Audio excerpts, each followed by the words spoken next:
Well, hello everyone. Hi everyone. I see the hearts are starting.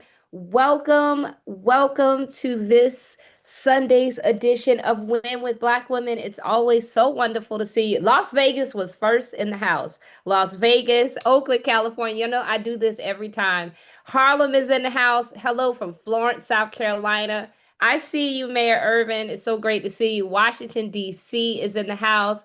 Compton, California, Los Angeles. I'm in my second home of Mayor Karen Bass. Shout out to Mayor Karen Bass, who is just leading with such distinction and such vigor leadership here in Los Angeles. Dallas, Texas is in the house. Chicago, Tulsa, Berkeley, Nebraska, Anderson, South Carolina, El Paso, North Carolina. Woo! Portland, Oregon, Baltimore, Maryland, Concord, North Carolina. Baltimore is in the house. Shout out Maryland. Maryland, I see you. Mississippi is in the house. Atlanta is in the house. Georgia, we working on making sure that you have a mayor named, a governor named Keisha. uh, Phoenix, Arizona is in the house, and it goes on and on and on.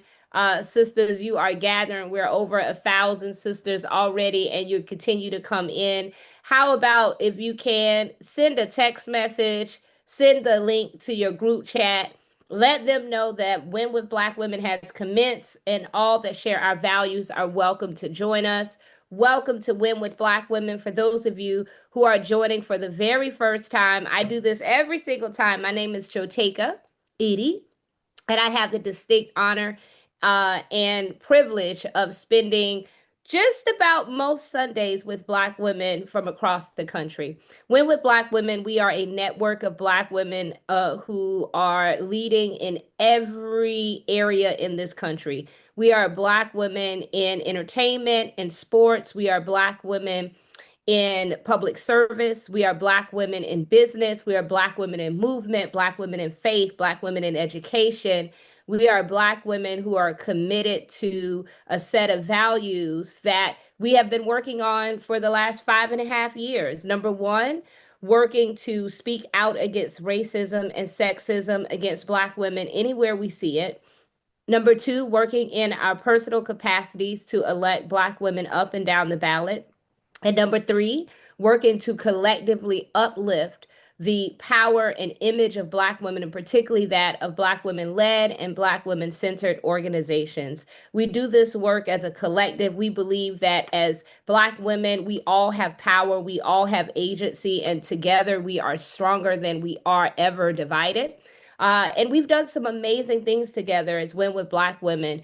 More than 5 years ago, we came together. It was 90 of us out of our collective concern and outrage on how the conversation was happening about Black women who were being named as potential vice presidential running mates to then Vice President Joe Biden. Since then, we have seen and done some remarkable work together in partnership with Black women leaders across this country and Black women organizations, from witnessing the historic election of our nation's first Black woman vice president, Vice President Kamala Harris, the confirmation of our nation's first Black woman on the U.S. Supreme Court, Justice Ketanji Brown Jackson, numerous Black women making historic firsts in the Biden-Harris administration. But our work was not only in the political arena. Our work also shined a light on Black women projects and Black women in entertainment, whether or not we were working to support the image of Black women when there was such a racial backlash against the Little Mermaid daring to have hair that looks like mine, and skin that looks like all of ours. We collectively came together and bought out 100 theaters on opening weekend of The Little Mermaid. And we continue to support Black women authors and Black women businesses. And also, we were so proud of our work in partnership following the leadership of the WNBA Players Association and the advocacy to advocate for the safe return of our sister Brittany Griner, BG, to be home. That's just some of the work, and many of you join us for the first time in 2024 on that historic call where there were 44,000 of us on Zoom. And we know not everybody could have gotten on the Zoom, and some of you were in Clubhouse, and on Zoom of Zooms and Google Meets. We're now getting more reports of an estimated of upward to 100,000 people that were watching the 44,000 on the Zoom. But that was a historic moment in our country where we as Black women showed our collective power, and we raised $1.6 million in 100 minutes and inspired so many other organizations and groups to do the same in grassroots collective activism. That is the work of Black women. And we know that our work does not stop. We are not focused on just one election. We are focused on the collective power of Black women. And here at Win with Black Women, we gather on Sunday nights to ensure that you're informed, that we are able to provide you with access and information on how you could take action on pivotal issues that are impacting not only Black women and Black communities, but our entire nation. And most importantly, this is an opportunity for you to be in collective fellowship. So what we do at the end of these calls, we have what is called after hours. It's an opportunity for you to come off of the webinar and into a room where you could interact with other Black women who are part of this call. Now, we open these calls in the spirit and we close in the spirit. And by spirit, it means spirit of all. We welcome all traditions here at Win with Black Women. And I am so honored to welcome, for the first time, opening us in the spirit, our sister Danielle Hawthorne, who is the CEO of Worthy of Dignity. Good evening, sisters. Thank you, Joseka. I'm so honored to be here with you all tonight. I am just excited to be with you. And this Black History Month, I've been thinking about my grandmothers, both of whom have passed and we laid to rest in the last few years. And when I think about them, I don't just think about sweet memories. I think about foundation. They were the bedrock of our family, the tapestry of our faith, strength wrapped in beauty, class personified, determination dressed up in Sunday hats, and soft voices that could still cut through the foolishness. They carried resilience like it was stitched into their skin, and they prayed, not casually, not occasionally. They prayed like women who understood exactly what they were up against. I'll never forget calling my grandmother the night Barack Obama, our president, Barack Obama, was elected the 44th president of the United States. Her voice was steady and emotional, and she said, I never thought I'd live to see the day. 2 generations on the phone, holding history in real time. The older I get, the more I understand that this wasn't just a political moment, it was a prayer moment. My grandmother was a woman who lived through segregation, humiliation, closed doors, and stolen dignity, witnessing something she had whispered to God about decades earlier. When she said she never thought she'd see the day, she meant I prayed for this. And she and so many of her generation and the generations before her prayed for the day that we'd one day see where Black children could imagine themselves anywhere. A day where leadership wouldn't be automatically denied to us. A day where possibility cracked open just a little bit wider. And to be clear, she didn't pray because she thought the system would suddenly become just. She knew better. She prayed because she knew the system wasn't her source. She didn't trust that justice would simply roll down on its own. She trusted that God was faithful even when nations were not. That's why she stayed on her knees. That's why her Bible stayed open. That's why she covered husbands and sons and daughters, neighborhoods and blocks, because she believed her prayers could move something bigger than policy, strengthen something inside of us that no election could give and no administration could take away. And here we are. From Capitol Hill to newsrooms, from courtrooms to community organizing tables, from protecting democracy to building power, block by block, Black women shaping this moment, Black history right now. But before we are strategists, before we are leaders, before we are experts, we are daughters of praying grandmothers, women placed their hope in something bigger than unjust systems, women who dared to believe that even if they didn't see the fulfillment of freedom, their grandchildren might. We are walking inside prayers that started long before we were born. So, as we ground ourselves today, I invite you to remember your own grandmother, your own auntie, godmother, church mother, elder who called your name out loud before God. Take a breath. Feel your feet on the ground. Feel the covering at your back because you are not here alone. You are not unprepared. You are not without spiritual inheritance. Our organizing is still sacred work. Our leadership is still holy. Our resistance is still rooted in faith. And we do not place our ultimate hope in systems that have sworn us who they are or that have shown us who they are. We place our hope in a God who transcends them, and we work fiercely, build strategically, show up boldly, anchored in the same faithful God of our grandmothers, trusted with holy stubbornness. So may the work we do today be worthy of their prayers. May the courage we carry be evidence that their faith was not in vain. And may we continue praying not because the system is reliable, but because our God is. Amen and amen. Amen and ashe to that. And thank you so much, Sister Danielle, for that. And I just want to ask and honor those beautiful words that Sister Hawthorne shared. If you would just list the name of your grandmother or grandmother like figure in the chat so that we can say her name, lift their names up, and honor them on this call tonight in the middle of this most important Black History Month. Ashe, so many beautiful names. I'll say my grandmother's names out loud: Florence May Abraham, and Edda May Edie. Thank you.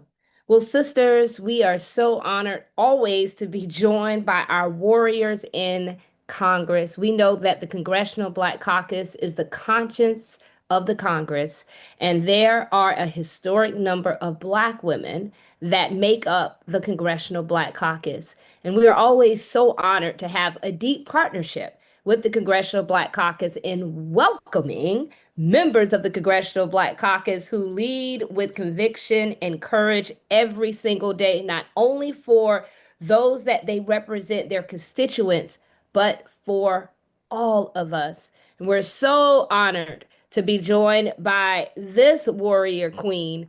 Uh, I love to see you. I know you are on island right now representing the U.S. Virgin Islands, Congresswoman Stacey Plaskett. It's so honored just to be with you. We have a video that we want to show before Oh, we have you come up. So we're going to show this video to put it in context, all of the amazing work that you do on behalf of the citizens of the U.S. Virgin Islands and all of us. Let's roll the video. Mr. Speaker, this week, a federal judge paused the administration's plan to end temporary protective status for Haitians. While this ruling provides temporary relief, we must stay engaged. Now is not the time.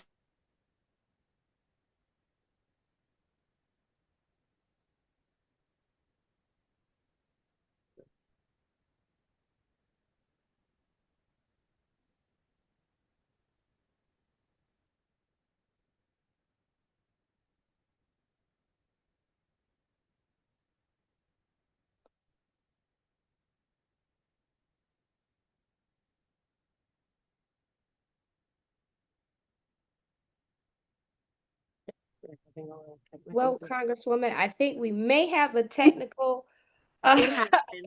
It it happens, but you are, I can tell you, I don't know if we're going to be able to get it back up, but Uh-huh. you were talking about and bringing to the floor of Congress a very important issue on the status and the protection of our brothers and sisters in Haiti. Yes, thank you. And bringing and shedding light on what many believe is a hypocrisy Right. as it relates to some of our foreign policy, particularly under this administration. And I know we'll get into that, but when we get into that, I first want to just welcome you and Thank say you. welcome. I Thank know that you. there's some of your constituents that are here, that are in the chat, that are welcoming you. I know we have many sorors that are here that are welcoming you as well Love onto that. this call. And so I wanted to just first start by one, just saying thank you. And I want to Mm, just start with this first question because we are in Black History Month. What right. is bringing you joy Oh, well, this moment? first, you were lifting up grandmothers. And so I have to say my grandmother's names, Mary Elizabeth Stewart, and then Rosalind Burke. So I just want to lift up my grandmothers, the women from whom I came. And I'm with you now. And what gives me joy is right now I'm here in the US Virgin Islands, and we are celebrating our agricultural fair. This weekend, we have the largest agricultural fair in the Caribbean here on the island that I live, St. Croix. And I am just getting joy with seeing so many Virgin Islanders every day come and just love on each other at that fair and show the resilience of a people. I live in a really unique place where we run things here in the Virgin Islands. We obtain our freedom through a violent insurrection, and we're never going back. Whether it is a storm, a president, whether it is colonialism, we stand up and protect our own. We are a resilient people.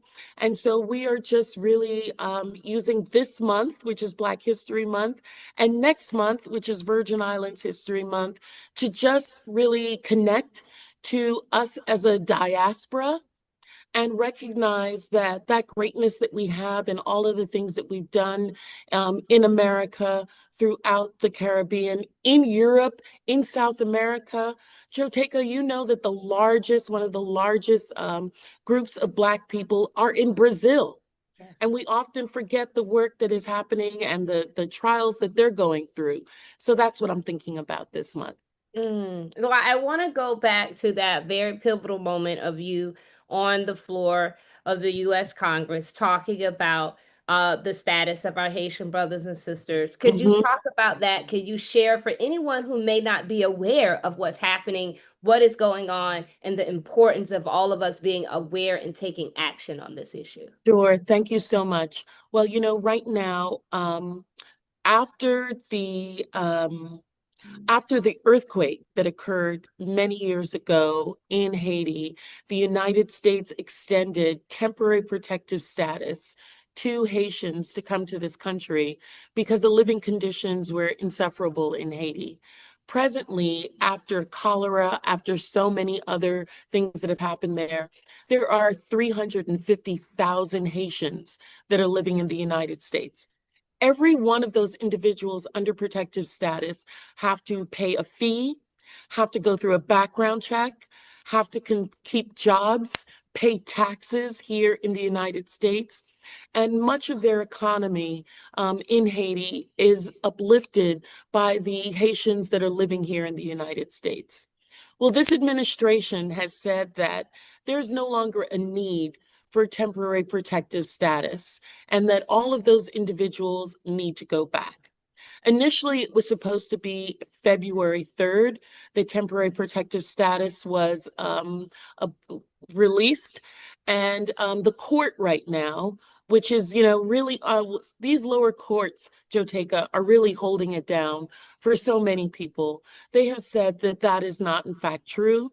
The court even said that your decision to alleviate this has some racial animus in it. And so we are waiting to see if our brothers and sisters that are here in the United States are able to go down.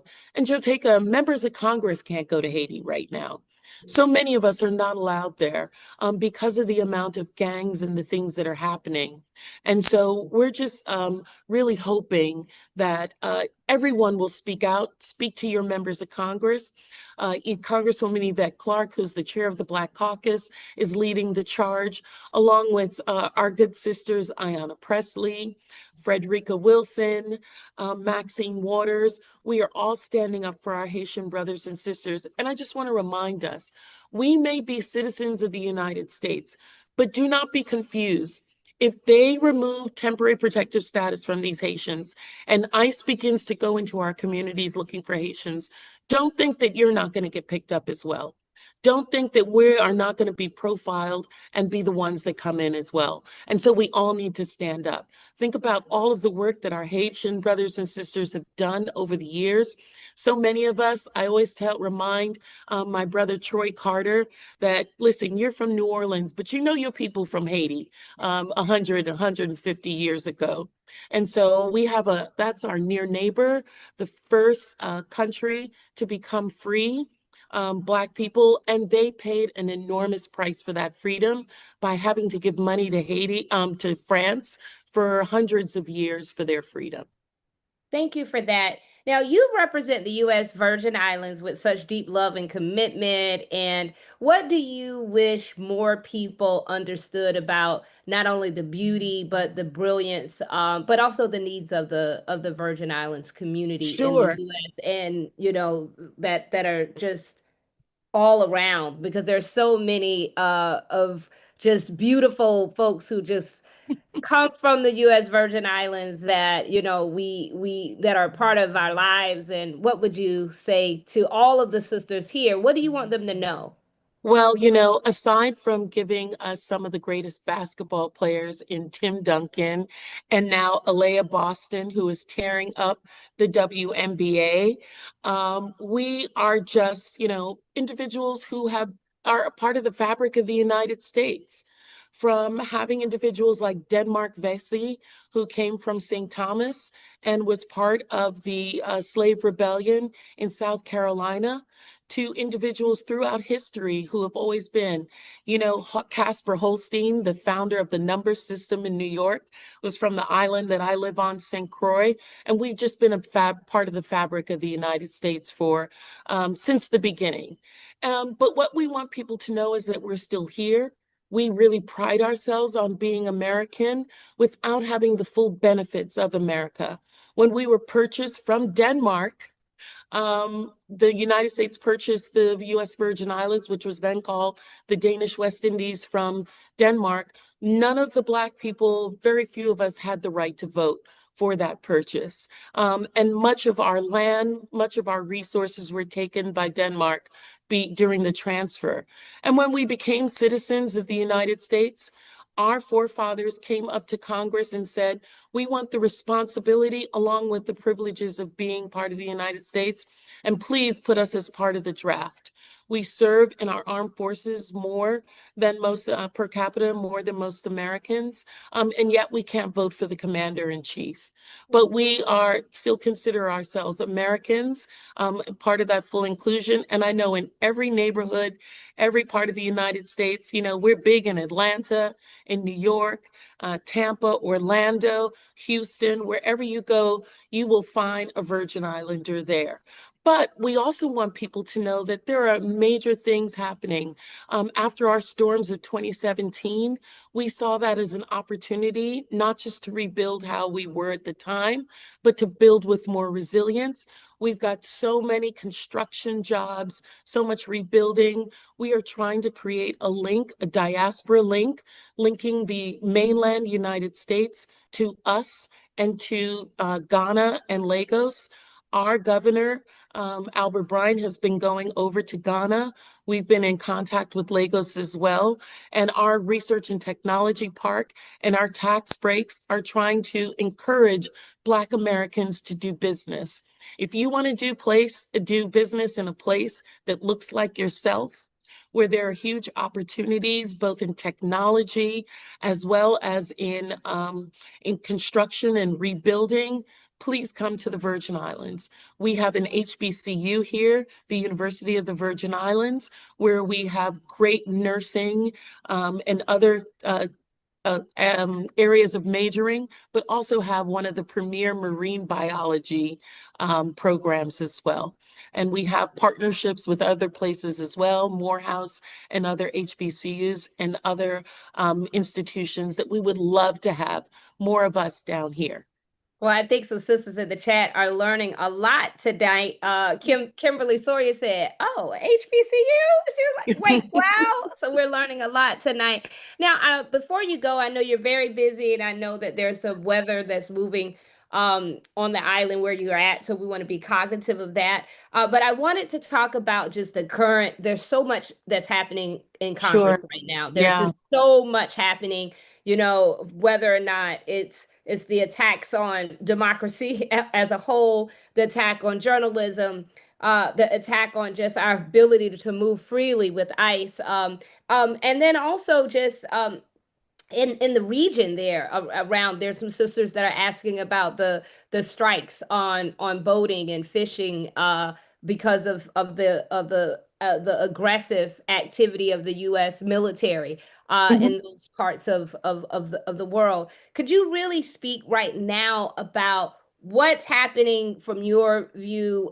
You're part of the conscience of the Congress. You're fighting every single day. But what are the issues that you would ask that these sisters on this call their member of Congress and to be a very loud, very important advocate for in this moment? Well, thank you so much for that. My side of the aisle, the Democratic caucus being led by Hakeem Jeffries, are constantly in tune to what is happening to the least of us. We are not trying to work for those that already have, the haves and the billionaires, but we are really looking to everyday Americans. And while we are fighting for our democracy, we are also holding the line on the things that Americans care about the most. You saw our fight on healthcare, making sure that healthcare stays affordable. But we are also looking to the other issues that you all care so much about. We are holding the line on ICE right now. There may be a shutdown because the other side of the aisle is not willing to compromise with us. We are saying, look, we are not going to give you more money for detention centers. We are not going to give you more money unless ICE officers take their mask off, until they go and get warrants, until they operate within the confines of the law. We are not going to have lawlessness and actually be a part of it by giving money for that. And so please help us hold the line on that and make sure that that is in fact the case, that we are the ones that we are really fighting for you. We recognize that Americans are having affordability issues. And while this fight for democracy is going on, we're still in the trenches on the things that people care about every day. Listen, I have 4 sons and a daughter. It's difficult for our children to be able to afford homes at this time. Y'all, I love my children, but I do not want them up in my house that much longer. They need to be able to buy their own home. But we know that that's a difficult thing right now. And so we are looking at how do we keep schools affordable, Pell Grants, ensuring that all the things that have given us opportunities are available for our children. Joteka Soror, you've heard Jim Clyburn say that I am so afraid that my grandchildren are going to live in the same kind of America that my grandparents lived in. And we are not going back. We are going to stand up and we're going to make sure. I see my best friend, my college roommate, Alita, is telling me to take some tea and honey for my voice. Alita has been on your calls since the very beginning. She keeps me updated every Sunday about what you all are saying. And yes, Alita, I will go and get some tea and honey for this. I've been doing a lot of loving and talking, and my voice is going. I love it. See that this is where you can come on a Win with Black Women call, and you can be a sitting member of Congress, and your best girlfriend go say, "Sis, you need to get you some tea and some coffee for your throat." I love it. We as Black women, we got to take care of each other and ourselves. And before you go, Congresswoman, how can we support you? How can we follow you? How can we support you? How can we find you? How can we, some of us, we want to come visit you as well. But how can the sisters here find you, uplift you, and support support you as you continue to be an advocate, not only for the U.S. Virgin Islands, but for all of us. Well, listen, if you want to come and visit, we've got Carnival coming up in the first week of May. Then 4th of July will be St. John's Carnival. There's always room for you to have your second business and work remotely here, to have another home. We'll take you at that. But if you want to follow me, my official page is plaskett.house.gov. We're also going to put into the chat our research and technology park information, as well as information about our VINGN, different components that we have that you can have. If you're an entrepreneur, you can come. But we're also going to give you, if you want to donate and support me and to continue the fight that we're doing. I saw someone ask me if I'm running for governor. We're thinking about it. We got a race coming up this year, and our office is thinking, I got my advisors thinking about it. So would love to have your support if you want to stand with me and give me contributions as well. I'd so much appreciate it. But Joteka, we want to continue to support you and Win with Black Women. This Sunday call is life to each and every one of us. And we appreciate you and love you so much. Well, Soror, we love you. Thank you for your leadership. And it would not be life without the life and the breath of each and every one of you, sisters like you who grace our Win with Black Women virtual stage, and all of the sisters that are joining us from around the country. We honor you. We thank you. And I know a lot of sisters perked up. They say, well, remote work, welcoming remote work. I'll set up my office in the U.S. Virgin Islands. Yes, Come on, sisters, come on down, come on down. And we promise that, we will send out to our entire listserv of nearly 200,000 sisters a recap of this conversation, but also resources and information that we'll get from your office on those links for sisters who may be interested in those opportunities, program, and services, so that they can be able to click the link and get more information on that. One last thing, if you go to our website, also my official one, we have that you can download a Know Your Rights that is in English as well as Haitian Creole. If you have places of business in your community, you want to put it up so that our brothers and sisters of Haitian who may be here in temporary protective status or family can know what their rights are. Thank you. Thank you so much for your advocacy. Thank you so much for just being who you are. And whenever you're ready to make that announcement, you can come right on back here to Win with Black Women. And we are ready to just support and to echo chamber that across the country. Thank you, my sister and soror. Thank you. Well, that was such a treat, sisters. I'm telling you. And I'm going to tell on the Congresswoman because, we start our calls at 8:30. Let me tell you, she stayed ready, so she'll have to get ready. She was ready at 8 tonight. So she stays ready. That was such a wonderful treat for us to always have our warriors in Congress joining us. And she shared very pivotal, very important information. We will make sure that we get all of that information to you, how you can follow her, how you can get information from her office, but most importantly, for you to be informed, particularly about the status of our Haitian brothers and sisters. It is a very dire situation, and we are watching that, and it is important for us to continue to lift our voices in advocacy. I'm super honored to bring the stage this next sister who's been literally a day one. She's like day -1 with Win with Black Women. And she is someone who has really been a wind beneath the wind of Win with Black Women, leading on message, leading on every place that you've ever seen us, every press release that ever gone out.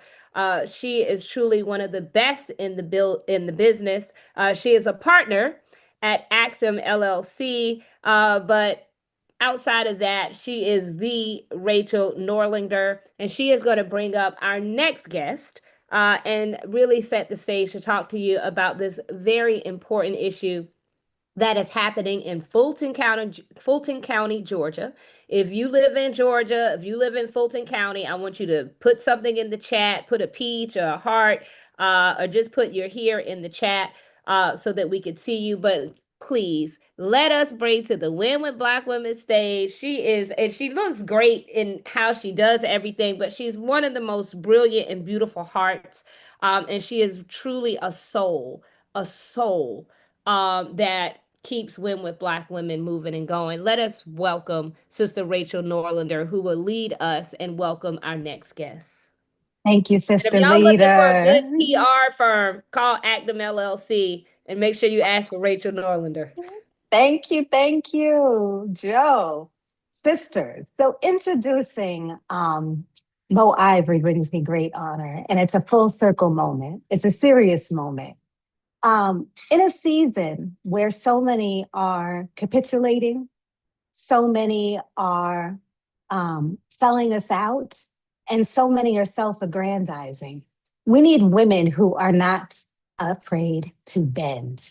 We need women who build. We need women who fight. We need women who fortify the line.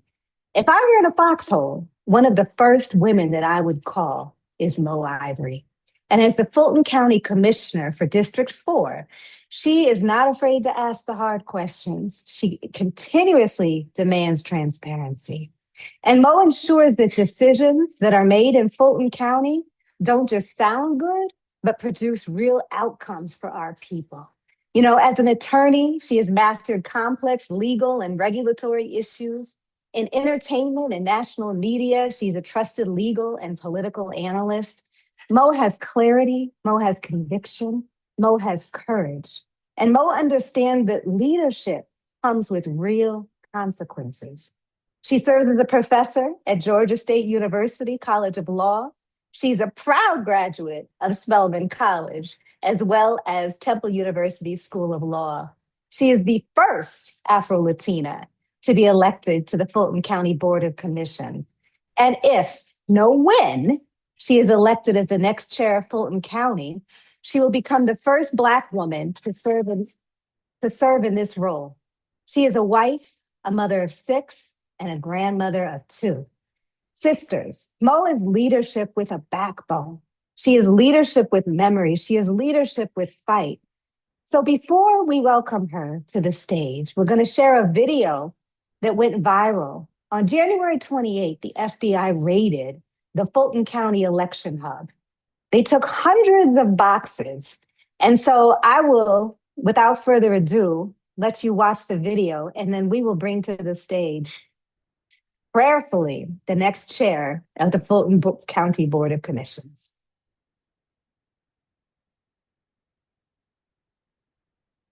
And they are in there collecting 700 boxes of ballots right now. We are obviously concerned about once the ballots leave here, what will happen to the ballots, and our lawyers are going to be working on that. They are working on that as we speak right now. Let me just speak to the larger issue about what this is really all about. This is a scare tactic. This is something that we have seen done before. This is to instill fear and chaos, something that, our officials at the national level are doing on a daily basis, and this is not a surprise for us here in Fulton County. This is meant to make people afraid to go to the polls because midterm elections are going to be so crucial to course correcting what is going on in our country. So instead of taking care of people who are dying in the streets of Minnesota, they're here in Fulton County trying to get ballots from 2020 that have been in storage for now 6 years from when it was found that there was no problems with the 2020 election, that Fulton County runs excellent elections. And that is the fear, that Fulton County will again run an excellent election in 2026. It just won't turn out the way that they want it to. So this is a matter of what we've seen, the old tactics just coming back up again, resurfacing as something new, which it is not, and very predictable. The best thing you can do as a voter, I can do as a voter, what we all can do as a voter is protect your own vote. Don't get scared by these things. There's an election in May for a primary, and there's an election in November, and we should all turn out, no matter what party you are voting for, to protect the right to vote in America. This is not just about Fulton County. Fulton County is right now the target, the only county right now fighting over an election that already happened, but it is coming to a place near you. This is the beginning of the chaos of 2026 that is about to ensue. So if we are starting this early in January, you can only imagine what is going to happen in October. So we need to be vigilant. We need to protect our rights to vote. No matter who you want to vote for, we need to do that. And that's what we're here to do today.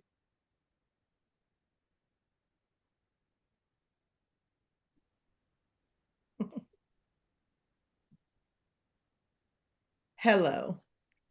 Hello, everybody. Hello, sisters. I am so glad to be here. It is my absolute pleasure to join Win with Black Women. I think Joteka is going to come back and join me on this call, join me. But while I'm just here, yeah, hey, there you I are. was so wrapped up in, I was like, speak on it. Oh, that brings back a lot. I've had a moment to relax and deal with the legalities of all this, whatever. But even watching it myself, I became so emotional because I remember that day and how intense it was there at the elections hub, and just how really, ridiculous is really like the word that it was, that they were coming to get these ballots. It was, just for accuracy, 656 boxes on 24 ballots. So I know that number said 700, but after we were able to double check it, it was 656 boxes. 656 boxes, and one clear attempt to take down democracy. So, Commissioner, if you could really, and you talked about it, and it's very clear and outlined in the video, but can you break down why, particularly Fulton County, and this ongoing assertion of election fraud continues to be a part of the strategy, the scare tactic, to try to dissuade us from taking our rightful place at the ballot box? Yeah, I'd love to just educate for real quick so you could understand why Fulton County. Georgia has 159 counties. Fulton County is the most populous. Fulton County then has 15 cities that are in Fulton County, and many of those cities are populated by African Americans. So if Fulton County shows out in big numbers in the state of Georgia, we change the outcome in Georgia. So that is why they're so worried about us. They were worried about us in 2016. They were worried about us in 2020. And he is really worried about us right now. Now, he wasn't worried about how we administered the elections in 2024. I mean, just think to yourself, he didn't ask us for 2024. Right. So he's only thinking that we do bad elections in years that he loses. So it's really important, because what all the projections are is that when Fulton County shows up in Georgia, that we will have a huge effect on what happens nationally. And so what happens in Georgia has an impact nationally. That's why. And also, we have seen Georgia continue to trend in a direction towards. Yes, absolutely. And they also know that our Senator John Ossoff is up this year for re-election. So that's going to bring out a huge turnout. We also have a gubernatorial race along with a lot of local races like mine, but they know that we are pumped up to turn out. And when that happens in Georgia, things change. And Georgia was blue before, so it's always a worry that we're just that many votes away from always being blue. So they worry very much about us. So what would you say, particularly, there's a lot, because I asked at the beginning, if you're in Fulton County, and if you could do it again to put a peach, or to say I'm here, if you are in Fulton County. And there were a lot of sisters that are on here. There are more than 1,500 Black women that are on here, and there are all the peaches. There they go. Oh, I love you guys. I see Madeline. I see everybody. I see Maria. I see Angela. Oh my God, Tiffany. Thank y'all. I love you so much. I know I'm also actually some of you all's commissioner from District 4. So ladies, just thank you so much. I see sorors. I see Spelmanites. I see Link sisters. I see Jack and Jill moms. I mean, just every part of my life. And I also saw some people from the Bronx on here, and I am originally from the Bronx, went to Cardinal Spellman High School. So hello to you too. I love it, covering everybody. What would you say, particularly to all of those in Fulton County, what actions should they be taking? I know you shared very clearly, vote. Make sure you vote. Do not allow this to intimidate you. But are there other pivotal actions that folks should be taking in this moment? Yeah, I mean, I think people need to find a reliable news source or, just like they come on this call to get real, true information. I think you have to figure out like where you're going to get your information from. So when you hear all the things going on, because a lot of news channels are not necessarily reporting things accurately. And I think that you just got to find the resource that you believe in and follow it and get that information. And I mean, I would love for people to follow me because what I believe in is telling the truth, no matter if it's painful or if it's, an action that you have to take. We need to know the truth. And we haven't had a lot of leaders that do that. So in Fulton County, listen, you need to check your voter registration once a month and maybe even twice or three times a month. And we know that in Fulton County, we go to the Secretary of State's website to my voter page, and you just need to make sure you're still on there because part of it is not just coming into the election hubs and taking the ballots. And we had copies of those ballots, right? They do have the originals, and we are fighting in court to retrieve those originals back. But we did have a copy of the ballots, and the ballots had no personally identifiable information on it. So you don't have to worry about that. But what they also did take were the absentee ballot envelopes, which did have people's names and addresses on it. And what they would use that for is to just try to start messing around with people's registrations. I'm not really 100% sure what he plans to do with all this voter information that he wants from everybody, but we're certainly not giving it up easily here in Georgia. And I even heard our Republican Secretary of State say that that was completely illegal. But regardless, we live in a state that loves voter suppression. So you have to fight against that. And the way you do that is by checking your registration once a month, twice a month. And as we get closer to the primaries in May 19th, you need to be doing it on a weekly basis to make sure that you are still registered. And then you need to make a plan to go vote. In Fulton County right now, I just found out on Friday that we were budgeted for 37 early voting locations and we only have 30. So if you used to vote at the High Museum or you used to vote at Chastain Park or you used to vote at Grand Park Rec Center, those are no longer early voting locations. I'm working diligently to replace those. But that's that up to minute information that you need to have. So you don't go vote at the place that you normally go vote at. And one of those voting locations is actually my voting location and it's closed. So I will be constantly updating. People can go to my Instagram page at the Mo Ivory. I will constantly be updating about voter locations but that's why it's important to make a plan. I will put up all of the 30 locations that we have currently and any additional ones that get added on, but check your registration, find out where you have to go vote, and then make your plan to go vote. That's what you can do to preserve your right to vote while all this chaos is going on. You raise a very, very important point, and I want to share a story. So, Win with Black Women, we recently were honored to partner with the Rise and Rhythm cruise. And while we were on the cruise, we were sharing information. You are QR codes for all of the sisters on that was a part of that cruise to check their voter registration status. And most of the women there were very engaged in their community. And there was a sister who came to our very first networking session, and she grabbed one of the cards that we were giving out. And we have been in partnership with the Black Women's Leadership Collective and making sure people are registered to vote and sharing their information. And then she came back the very next day. There was a second event and an opportunity. And she walks up to me and she says, "I just want to thank you for encouraging me to check my voter registration status because never would I have thought that I would be one of those people who was purged from the rolls." And she lived in Texas. And we know that Texas has a very important Senate race that's happening. And here's a sister, a woman who was a regular voter, who was very engaged and very active, and really just said, I'm just going to check this just to check it. And found out that she was purged from the rolls. And she came back and the conviction in which she said it to me was as if, she was like, I never would have thought I would have been, I'm one of those people. And so when you say, one, having a trusted source, and our next guest is going to be one of the most trusted sources, Erin Haynes, and we're going to be talking about the attack on journalism, but the reason why we need trusted sources, but checking your status is so important, because it is so many levels of voter intimidation and voter suppression is taking place, whether or not your polling places are being removed, whether or not there are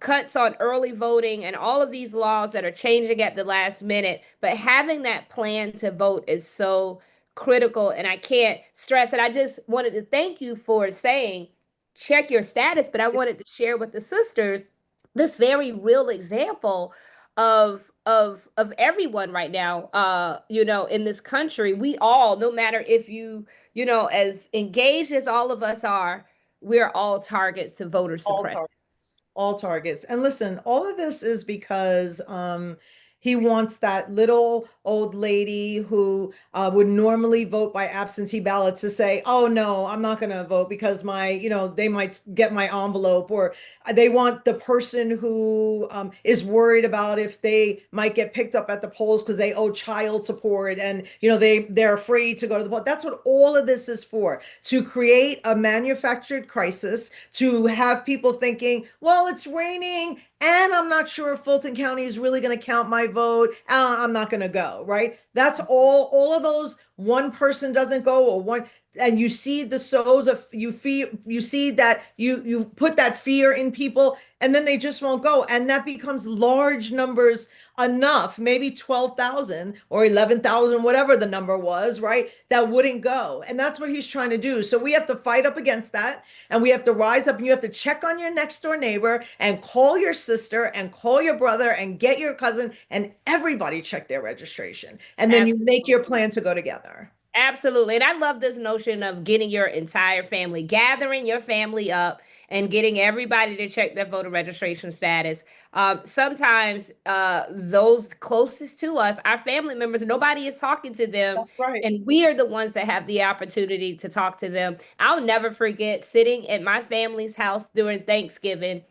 And I remember I just said, hey, family. They just looked, oh, what do you want, Joe Taker? And I was like, y'all, do y'all know about the fact that we're going to go on a fast for shopping this holiday? And my little cousin kind of looked, she was like, no, but yeah, let's do that. And it was just that simple for someone, myself, to ask my family to be in solidarity and to join that. And my family as a family decided that we were going to be in solidarity and not shop. And I think the same goes as it relates to voting. I want to ask this question in the chat because I think it's important, particularly for those in Georgia. I want to preface by saying voter laws vary from state to state. So it's important for you to understand your specific jurisdiction. And you can go to vote.org, a website there. And perhaps our Win with Black Women team, before the end of this call, we can flash up a Win with Black Women graphic that we actually had on the Rise and Rhythm cruise, where you could take a UR code and check your status and information. But someone asked about state ID. Could you talk about specifically in Georgia, the use of state ID? Someone asked that question. Yeah, well, I mean, in Georgia, you have to show ID. You can register to vote online. You do have to show ID to vote in Georgia, but they're trying to make it so that make it hard to. First of all, it's always hard in Georgia to get somebody to help you when you're close to an election day. So this is the reason why you need to prepare ahead of time. But you do need ID in Georgia to register to vote. You can go online and you can upload your documents, and you can automatically, when you get your driver's license in Georgia, you get registered to vote. So it's not as complicated as they are trying to make it now.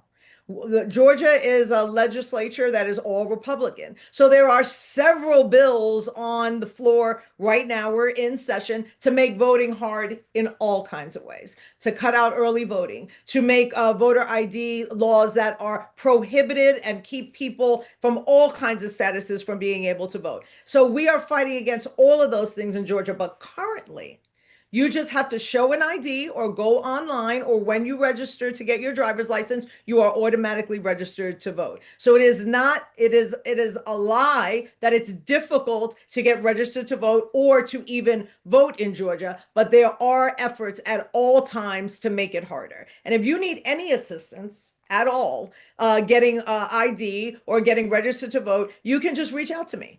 Because there are multiple organizations in Georgia that will actually come to where you are and will help you out to fill out paperwork, to make sure that you get the things that you need to register to vote, to make sure you stay on the rolls, and then teach you how to check it. So again, if anybody has any questions, you can DM me. I'm so accessible. Like, you can DM me, you can just Google Mo Ivory, you can find out every way to reach me, and I'd be willing to help anybody that has any problems with either voter ID, registering to vote, or finding out your status. And that is why she needs to be the chair. Y'all, it's the Mo Ivory. Please, if y'all could do me a favor, for all of you all across the country, whether you're in Fulton County or not, how about drop by our good sister her IG in the chat so that we can all go and follow her. She should see an influx of at least 500 new followers right now. That's a challenge. I'm gonna go back and ask her how many did she get? It's at the Mo Ivory. She's gonna keep telling the truth, keep leading, and keeping us informed and keep fighting. So if you could just drop it in the chat, if you could just Let me put tell your you one more follower. thing. Let me tell you one more thing, Joteka. So I am up against a chair who has been the chair of Fulton County for decades and has been in office since 1977. And things have not changed in Fulton County. We are in a crisis in many areas. A crisis in our jail. Those of you that live in Fulton County, you know about the Rice Street Jail. You know that we underfund our courts, which is the pipeline to the jail. And you know that we haven't built a new hospital for the two that closed, and they've been closed for 4 years now. So if you live in College Park and you have a heart attack, you're gonna have to go all the way to Grady to get care. And that is unacceptable. And so this is why I'm running to be the chair. So anybody that can help out, $5, $10, he is supported by the Republicans, and I am going to have to get my message out. So if you just go to moivory.com/donate, I don't care if it's $5. It helps me out greatly. And I know that my sisters are going to support me here because I can become the first female African-American chair ever of the Fulton County Commission. And that means the first Delta, the first Spelman grad, the first Link, the first JJ Mom, all of those things. And also the first Latina commissioner, because I am also a Latina woman. So I thank you for your support. I love you guys for all that you have done since this raid. And we are going to court on February 27th to get our ballots back. And we're going to get them back. Well, we know with you at the helm, thank you. And 1977, my birthday is coming up on Thursday. And I'm going to tell you, I was not around in 1977, but I am pushing 50. So that's a long time. The Mo Ivory, Commissioner Mo Ivory, I'm going to claim it. She's about to be Chairwoman Mo Ivory. Thank you so much for your leadership. Thank you for fighting. And thank you for providing such pivotal information. We will make sure, sisters, if you don't already follow her, make sure you follow her. I'm going to text her afterwards. I'm going to say, did it go up? I know we can get 500 more followers. And also support for this sister, because we have to support our own. That is so important. That's a part of our collective power. Commissioner Mo Ivory, thank you so much. Rachel Norlander, as always, thank you so much. Thank you, thank you, thank you. Well, sisters, Commissioner Mo Ivory talked about the importance of making sure that we have a trusted source.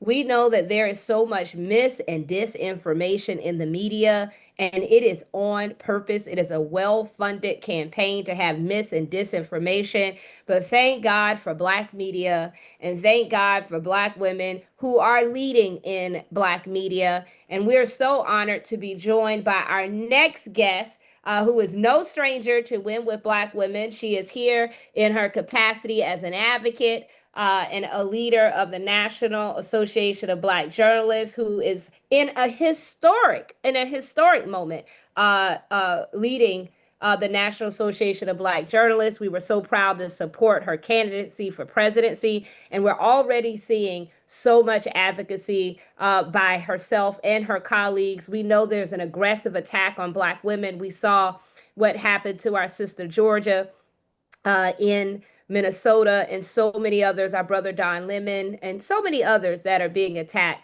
Before we bring up our next guest, let's play this video to put it into context. That being said, Erin, the thing that I am most if I could rank my disturbances on this issue, what most disturbs me about this is that the Civil Rights Act, particularly the Civil Rights Act of 1960, is being weaponized against two journalists who also happen to be Black, and I don't think that's an accident. The laws in this country, the civil rights laws that were fought for to inject some equity into this experiment that is the American democracy, are now being weaponized in a way in which I don't think in 1960, 1964, 1965, civil rights activists thought were possible. Well, I think or maybe that they did. Yeah, I was going to say, Simone. I mean, I Well, do think that Black journalists have often had to do the work that is part of the work of democracy. You do not have a truly representative, truly free press, and not have a truly representative and free democracy. They're trying to do the work of democracy often under duress. We know that Black journalists did that during the civil rights movement. We know that there were Black journalists that did that during Jim Crow. And so you see that there are Black journalists, and frankly, Black journalists who disproportionately are covering things like protests, civil unrest, police violence. Maybe we'll be covering, elections that could be contentious in this country. Black journalists are covering those stories day in and day out with integrity. You see Don Lemon coming out of that hearing, maintaining that the First Amendment protects what he was doing. He was committing journalism, not committing a crime. We cannot say that enough. We cannot say enough that the First Amendment is not optional, right? And that all journalists, including Black journalists, must be able to do their jobs safely and without fear of criminalization for doing their jobs and not being accused of participating in a protest, which is clearly not what he or Georgia Fort were doing.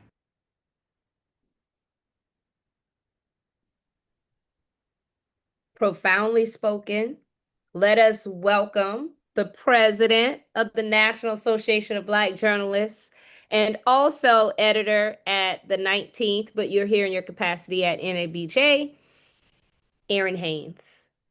Joteka, my sister, thank you so much. And listen, happy Black History Month to everybody. I'm already just so energized by this call. I'll go ahead and call my grandmother into this room, Carletha Modest Haynes of Lakeland, Florida.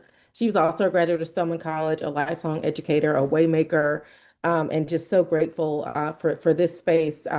Honestly, Joteka, you and so many other of the women that have been on this call, day in and day out for so long, are some of the people that have helped me sound smarter, who have helped me to do my job and really to help me think about the role of Black women in our democracy. So thank you for that. Thank you for the community that you continue to build and for welcoming me in here in my role as NABJ president to really talk about the attacks that we're seeing, not just on Black journalism, but on free speech, frankly. These are issues that should affect all of us, right? Whether we're in journalism or not. I will say that for me, Black journalism has never just been a job. It's always been a calling. It's always been a responsibility. Um, you know, Black journalists are the ones, we're in Black History Month, right? Black journalists are the ones that have always been documenting what, frankly, many of our colleagues often overlook or refuse to cover or want to ignore. Black journalists are the ones that are asking the questions that others won't ask, right? Even if that puts them at risk, even if that means that they're going to be called out, singled out in ways that, just for doing their jobs. Black journalists are the ones that are making sure that our communities are seen and heard and understood. And so, yeah, we are in a time where doing that work is coming at an enormous cost and under enormous pressure. Mm. You talk about Black History Month, and as I sit here and I see you, I think about our sisters like Joanne Reed and Simone Sanders and April Ryan Yeah. and the list of Georgia Foote. And I mean the list goes on, and I think of Ida B. Wells. Yes. And I think about the legacy for which Black women journalists, that rich legacy of truth telling, speaking truth to power. As you shared, even, when speaking that truth to power will target us. Can you talk about just what it means just to be in that lineage and that sisterhood of black women journalists who dare to speak truth to power? Yeah, I mean, absolutely. Black women it's what we do. We are people who see wrongs and speak out and call those things out and tell the truth, to speak truth to power. Um, that is what Black women do. We do that with clarity. We do that with a sense of urgency. And we do that not just on behalf of ourselves, but on behalf of really telling the most honest and accurate story about who and where we are as a country. And so Black women journalists are a proud part of that tradition. So, whether we're talking about Ida B. Wells all the way down to the Black women journalists that we see doing their jobs with so much courage and so much clarity, despite the fact that they are being targeted. You mentioned a few of them: Yamiche Alcindor, Joy-Ann Reid, Tiffany Cross, Jamel Hill, April Ryan. I mean, these are people who have been called out simply for trying to do their jobs, for asking the tough questions on behalf of the American people. And again, like what we are talking about right now, and why this is a moment that should alarm not just people in my beloved profession, but really all Americans, is because this is about the public's right to know, right? This is about what it means, not just when journalists are targeted, but as we are seeing these attacks on DEI, right? These attacks on DEI that are contributing to media consolidation that is disproportionately affecting our folks. Let me just tell you, many of you probably saw that there were cuts recently at the Washington Post, at the Atlanta Journal-Constitution. The Washington Post, had decades of progress on diversity in journalism, of covering, the city of Washington, not just national politics. And yet, a third of that newsroom was slashed this month. In Black History Month, 45% of the Guild employees who are Black at the Washington Post gone. What is that going to mean for the coverage of Black communities, of Black issues? By one of the leading newspapers in the country. I mean, this is a newspaper that just a few years ago, their slogan was "Democracy dies in darkness." Well, democracy and apparently diversity are dying in daylight, as a result of these cuts and these choices that are being made for reasons that that really are not being explained adequately for me as NABJ president, but I know for so many of you. So, we're being pushed out of newsrooms. You brought up Georgia Fort, also Don Lemon. We really have to lift up independent journalists as well, right? Because the First Amendment protects journalism. It doesn't just protect you based on your employment status or where you work. So independent journalists who are doing their jobs, sometimes without the protections of like a major outlet, right? Like that matters. And I will tell you that, I am hearing from members, they saw Don, they saw Georgia being indicted, being arrested. And they were like, well, what does this mean for me? Could I be next? What legal protections do I have? Can I even cover a protest without having to worry about being criminalized? Again, these people are committing journalism. They are not committing a crime. And so that is really the situation that we are up against. But again, we are doing our jobs with professionalism, with resilience, with courage, because we know that, the public's right to know matters, and that we are doing nothing wrong. We have every right to, and really a responsibility to cover things, whether it be, a protest or, any kind of public civil unrest or government action. Like, we have a right to cover those things on behalf of the American people without fear of retaliation. So when journalists are under attack, like, I think the thing to get across to people is what's really under attack is the truth. I think that's a very important point. And speaking of this attack on the truth, myths and disinformation. Yes.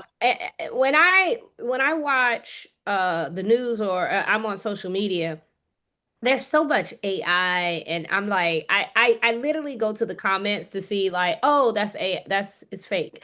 What do you tell those that are, watching, what advice do you give for us to make sure that we are getting the accurate truth in our news and media? Yeah, that's such an important question, Joteka, and thank you for that. Because listen, I think, the thing that we know is that we as Black women are often trusted messengers in our communities, right? And the relationship that Black journalists have with the Black community is one that we take very seriously, because we know that that matters. We know that Black journalists are the ones often that are giving people accurate information. I mean, I think about the recent pandemic. I think about, what people need to do to be able to vote, and to make sure that their vote is going to be cast and counted, right? Black journalists are often the ones that are telling people what they need to know to be able to participate in this democracy fully and equally. And so I would first and foremost say, follow Black journalists, follow the Black journalists in your community, the local journalists in your community. Supporting local news, and especially the Black journalists who are in those local newsrooms, is so important. I mean, I would be remiss if I did not say, to follow the 19th, the news outlet that I work for. Certainly, we are covering the intersection of race, gender, politics, and power. I saw a lot of people that were in the chat earlier who were asking about the SAVE Act. The 19th has been all over the SAVE Act. And for people who do not know about the SAVE Act and why this is a problem, there are, this is legislation that can include new rules that make it more difficult for married women, for LGBTQ plus people to register to vote if they change their names. We are all over this issue because we know who is going to be impacted. We know what people's access is going to be to vote, to the ballot box. And so these are the kinds of issues that we are writing about, that we are covering. This is a newsroom that is literally named for an amendment about voting rights, but with an asterisk in our logo to recognize the Black women who were thrown under the bus in 1920 when the 19th Amendment was passed. So we are thinking about you. We do this work for you. But follow, the Black journalists who are in outlets across the country. Follow NABJ. We are on Instagram at NABJ Official. I'll put all this information in the chat for you all to follow. But I mean, if there are other Black journalists that you follow, that you trust, listen, Black women, the people in your community, whether it is your sorority, your church members, your family members, they're going to listen to you. Maybe somebody sees me on MSNBC and they might listen to me, but they're going to listen to you because they know you and they trust you. And I know that, people listening on this call, you guys are tapped in and you are seeking honest and accurate information, and you are sharing honest and accurate information. A lot of times that's just the most reliable, way for us to be finding and following people that we can trust. I know misinformation and disinformation is disproportionately being pushed towards us because they know who we are in our communities. And so if they can reach us with mis and disinformation, they know that that can have a devastating effect, and we cannot let it happen. It's so very clear. I've spent many years as a C-suite executive in Silicon Valley. I have seen the development of this technology. It That's is right. very real. It can have many benefits, but it also can have much detriment if it Absolutely. is not if it's not managed and there are not the guardrails. Before you go, Erin, and everyone, please follow at NABJ. Follow Erin Haynes. Follow the 19th. There's over 1,500 of us. She said she a surge. At least 500. At least 500. That's 1/3. And if that's the one thing that we can do, let's just show our collective power in following trusted news source. I have a question. Is there a list is there a list of trusted journalists that's going around? If not, maybe that's something we'd love to partner to figure out that we could put together with you. Maybe we can Yeah, crowdsource I would some love of our favorite, both local and national, and then push that out. would love to think about a Win with Black Women approved list of Black women journalists, of Black journalists that this community could be following. Let me also just drop this in the chat. So this is Onyx Impact. I know a lot of us are using Chat GPT, right? There's a chat bot that Onyx Impact has that is called Aisha. Aisha is giving us verified information for our community specifically, right? And Aisha has Black journalists that you should be following. And so you can ask Aisha, about the Black journalists that you can follow in your own communities, and you will get a list. Please, please, please avail yourself of this resource. It is so vital. It is so important. It's literally AISHA. So like Aisha, the AI is, isn't Aisha. that clever? Yeah, no, it's so good. So I'll just put this link in here again. If you click on that link, I think it's very important to understand, yes, AI can absolutely be weaponized against us, but if we understand the ways in which AI can be helping our communities to get the accurate information that we need, that is also something that we have to think about, because AI, you may have nothing to do with AI, but it absolutely has something to do with us. And so what does that mean for how we're moving going forward, and how we're using this technology and not just allowing it to use us? So thank you for asking about that too. But to your point, yes, real people in the real world that are saying, here are the Black journalists that you should be following, like absolutely down to collaborate on that, so more to come on that. You are always down for an assignment, and to empower this I community. And think there's so a way that we can source, but I will I close agree. out before you go. I will say Let us not underestimate the value and the importance of local voices and local media in our community. So shout out to all of you sisters. I see Terry Wisdom on here from the Harlem News Network. But for those of you that are on radio, that are writing in your local newspapers, who have your own Substack pages, your voices matter, particularly the independent journalists that are out there. But also, do not underestimate your ability to submit your voice, op-eds, and reaching out to publications to submit op-eds, to lend yourself when they are writing stories, particularly if you're close to these stories. Just never underestimate your voice as a trusted messenger in your community. Erin, thank you so much. Thank you for your leadership. Thank you for talking about these issues. Please follow at NABJ. We look forward to partnering with yourself and maybe some other organizations to get just the list out. I know some of them exist, but if one already exists, we want to point to it so that we can make sure that we're getting trusted information from trusted sources. I know sisters have already been putting a lot in the chat, but definitely make sure that we continue to follow you. And we invite you to keep coming back to Win with Black Women. You're no stranger here. You've been here before in your personal capacity, I will say. But we welcome you to come back and to shed more light and information on any initiatives that you are leading at NABJ and how we can continue to support. Listen, thank you so much. And if there's anybody in this community that has stories that we need to be covering, never hesitate to reach out. Thank you so much. Thank you. Thank you. Well, sisters, we're going to keep going right on our agenda. I think if you think about, like, we started out with Congresswoman Stacey Plaskett and talking about the issues that are before Congress that we continue to see, and went right on to Commissioner Mo Ivory talking about the attack on democracy in Fulton County, and then right to Erin talking about how we need to have trusted sources around media and the protection. And I think it is so fitting for our very next guest to be our sister org. She has been with us since day one of Win with Black Women, way back in 2020 when it was only 90 of us on a call. She is the president and CEO of the National Council of Negro Women. Let me see all the purple hearts. She also has a lot of other hats that she wears as well. So I know I'm going to probably see some red and some green, and I believe the Jack and Jill colors are maybe I think blue and pink, maybe. I'm not sure, but I know we're gonna definitely see purple. The Reverend Siobhan Arline Bradley, President and CEO of the National Council of Negro Women. I think it's so fitting because when we think about the history in this Black History Month, when we think about the role that Black women have played in journalism, when we think about the role that we played in democracy, when we think about the women of National Council of Negro Women, when we think about Dr. Mary McLeod Bethune, when we think about Dr. Janetta Besh Cole, Dr. Thamel Daly, when we think about so many of the women, and particularly Dr.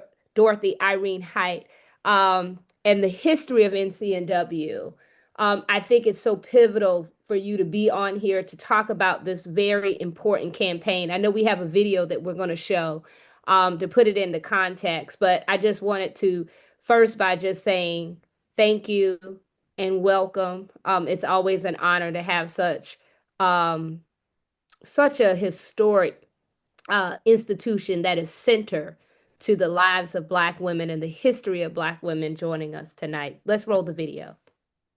I think we're rolling it at the end, Joe. Oh, we're rolling the video at the end. See, child, I was trying to be in my, I was just trying to be in my little mode. Welcome. Welcome. Hey. Siobhan, Reverend Siobhan Arline Bradley. Yes. It's so good to be here. Got something powerful, powering us up. Yes. Tell us about that. Yeah, first of all, it's so good to see you. Hey, everybody in the chat. Oh my gosh. It is a night to be here. I just finished a basketball tournament weekend and I had to switch colors from basketball colors to the purple power. And I want to just say to you tonight, thank you for the opportunity to talk about what 2026 means to NCNW, and that is powering up.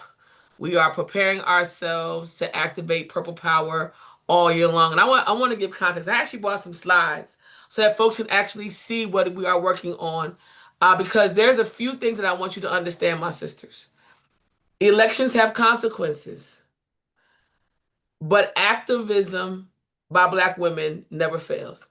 Elections have consequences, but activism powered by Black women, it never fails. And so I want you to hear me say to you that we are about to power up. And Power Up is a campaign that we are activating across this country that is going to fall into a series of power moves. Powering Up is about our vote. You're going to hear us talk about the power of our voice. You just saw Sister Erin. I'm going to share with you all some exciting news that NCNW is about to be NCNW TV. So we got some new news coming for you tonight. And then we're going to talk about the power of 20. So if I can share slides, team, I'm going to go ahead and try to do this. I think I have access to share. Yes, I do. Thanks, family. I see it. I see it. And I want just y'all to see my sister who is raising her fist, because this is where we are. We are on Operation Power Up. Shout out to Thelma Thomas Daly, who said, call it Operation Power Up, because that's what this is. My sisters, let me be very, very clear with you tonight. I'm here to talk specifically about strategy and about winning. We at NCNW are going to be doing some deep targeted work called Power Up. Power Up is our action plan to activate our voting power. I want you to look at these states. I want you to see these target states. I want you to see in the yellow the targeted districts. Why am I saying this to you? Let me be very clear on record. NCNW is a nonpartisan organization.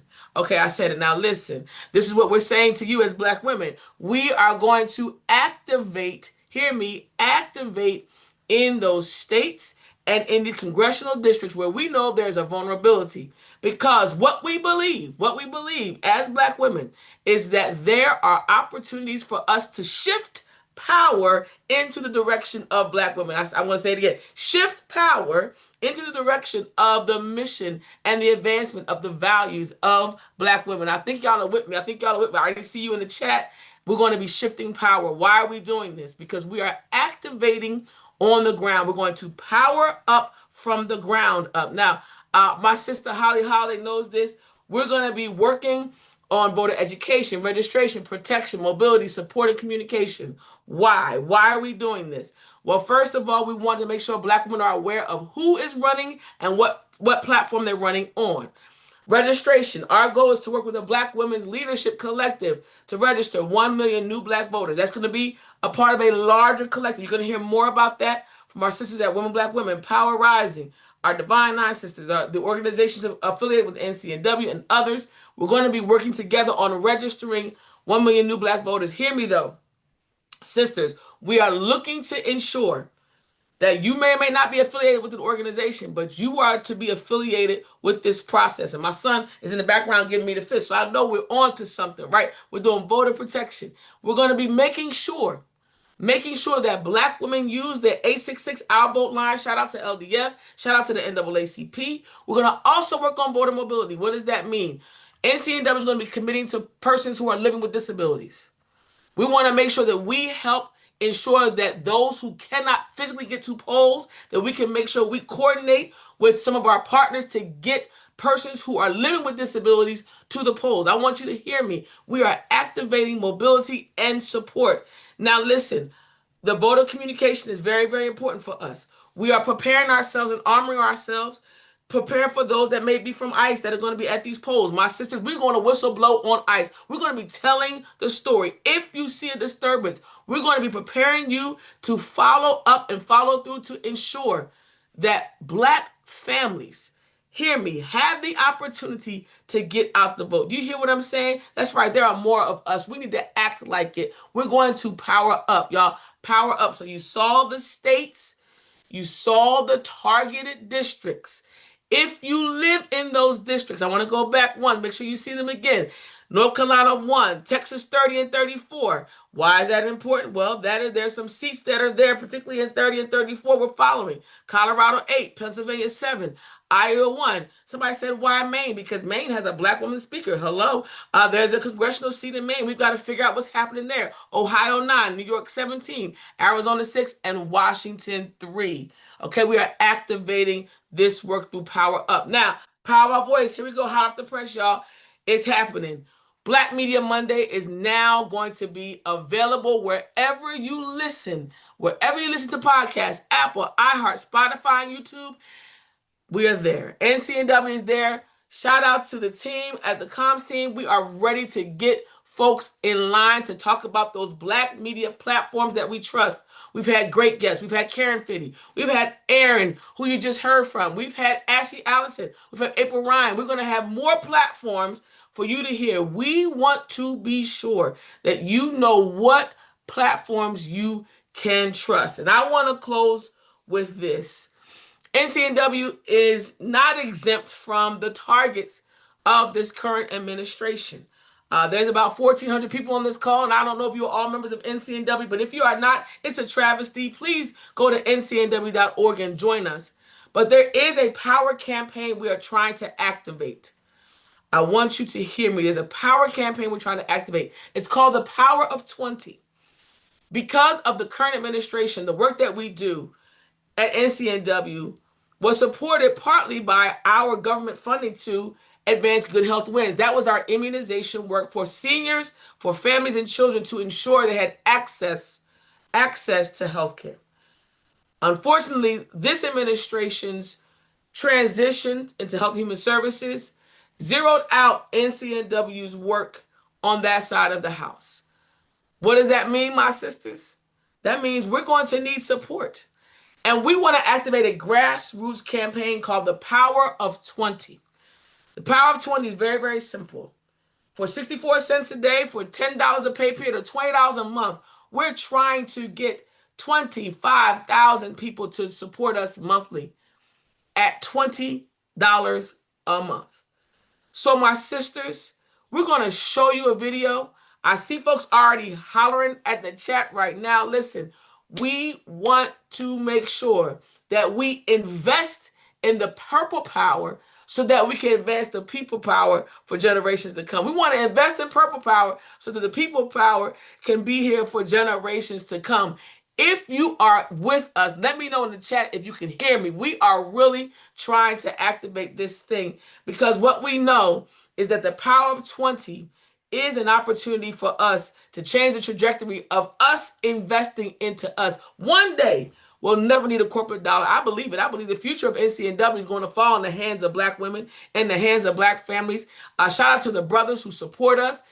I'm asking you, my sisters, one, become a member. You've got to be a member of NCNW. There's no way. It does not require a degree. There's no exclusivity. If you are a Black woman or a brother that supports Black women, you can be a member of NCNW. But in addition to that, we are asking you to be a part of the Power of 20 campaign. So family, if you don't mind, let's roll the video to show the folks what we've been doing. Just a quick 1-minute video to say, can you be a part of the Power of 20 tonight? So tech team, let's roll. At NCNW, real change doesn't happen alone. It happens when women come together, believe in each other, and invest in the future. Because when many of us give a little, it becomes mentorship, it becomes advocacy, it becomes access. The Power of 20 is a reminder that sustainability matters, that collective care works. Month after month, sisters standing in alignment with the mission. Not because we have to, because this is who we are. This is how legacies are built. So give to the Power of 20, because collective giving ensures our collective impact.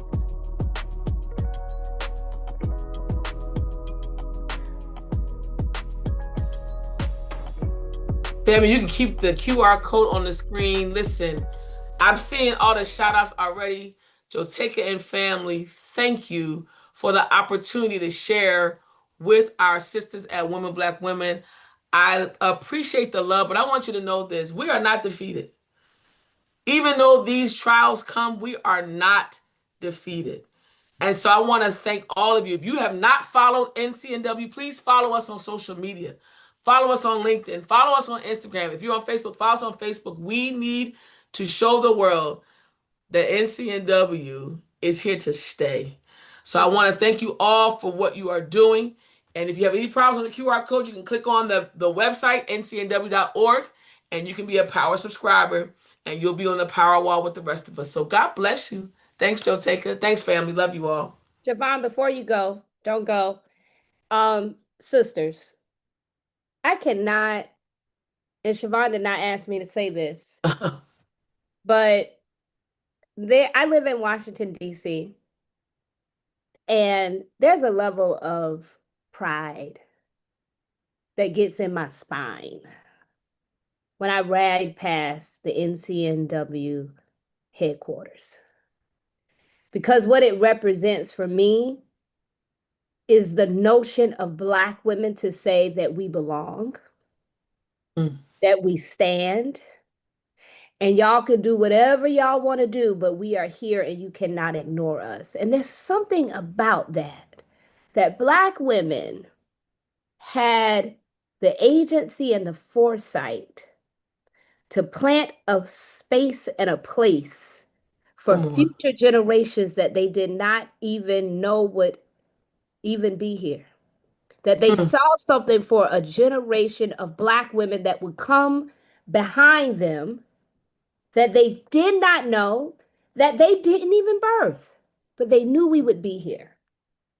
And I think back to July of 2024 and that magical night where we all felt that power when Vice President Kamala Harris dared to say, I will run for president of the United States. And her ability to do that was because of the very women at NCNW, those same women. So for us to understand these pivotal moments and the fact that we stand on the shoulders of women who toiled in fields that we now reap the benefit and the fruit of their labor. It is essential and it is an obligation for us to make sure that the legacy of the institutions that they created for us remain in a place of strength. And I think back to July, and I want all of us to, if wherever you're at right now, all 1,500 of us, to close your eyes. And I want you to go back to what it felt like for you to get that text message, for you to be in that group text, for you to got it for the 15th time. Hey, you got to be on the Zoom. Black women are gathering. And what it felt like that moment that you donated, how liberating did it feel for you to know that in 100 minutes, 100 minutes, Black women, people who they tell us all the time, oh, we can't fundraise, we can't raise, we can't. No, we set the standard that night as Black women collectively, not one organization, all of us together. We set a standard. I want you to go back. I want you to close your eyes. I want you to think about what that felt like. What it felt like for us to control our own destiny, not to wait for somebody else to say, oh, the donors are going to come in. No, we did it ourselves. And in 100 minutes, we raised $1.6 million. I don't think it's ever been done before. And that was a historic moment, but this too is a historic moment. I dare say it's not necessarily historic, but it's a sacred moment. It is a sacred moment for us to uphold something that we have been so blessed and so wonderfully gifted by Black women who toiled, who sacrificed, who cried, who prayed, who see something in us. Now, everybody doesn't have the opportunity to give, and we recognize that. That's right. And we honor that. But if you have agency to give, it's 64 cents a day. Some of us walk into coffee chain restaurants, some of us get on platforms or we pay on platforms for products and they continuously slash our rights left and right, but we give them way more than 64 cents a day or $20 a month. Yeah. And we have an opportunity to control our own destiny. And Siobhan said something that really struck to me. She said, I believe in a day where we don't have to ask a corporation for something. And I believe long should be gone the days that we have to ask anybody who doesn't fully care about our liberation and freedom to Right. give us resources to fund our own freedom. Yes. And so if you have the opportunity, I am asking you right now, I am committing right now.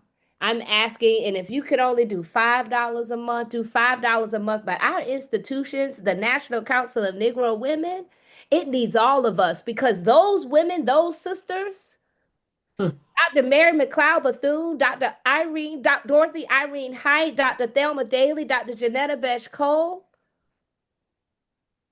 Dr. Lois Key, Reverend Siobhan Arline Bradley, and so many other women all across this country in sections of NCNW doing the work for years and years and years. They have gifted us.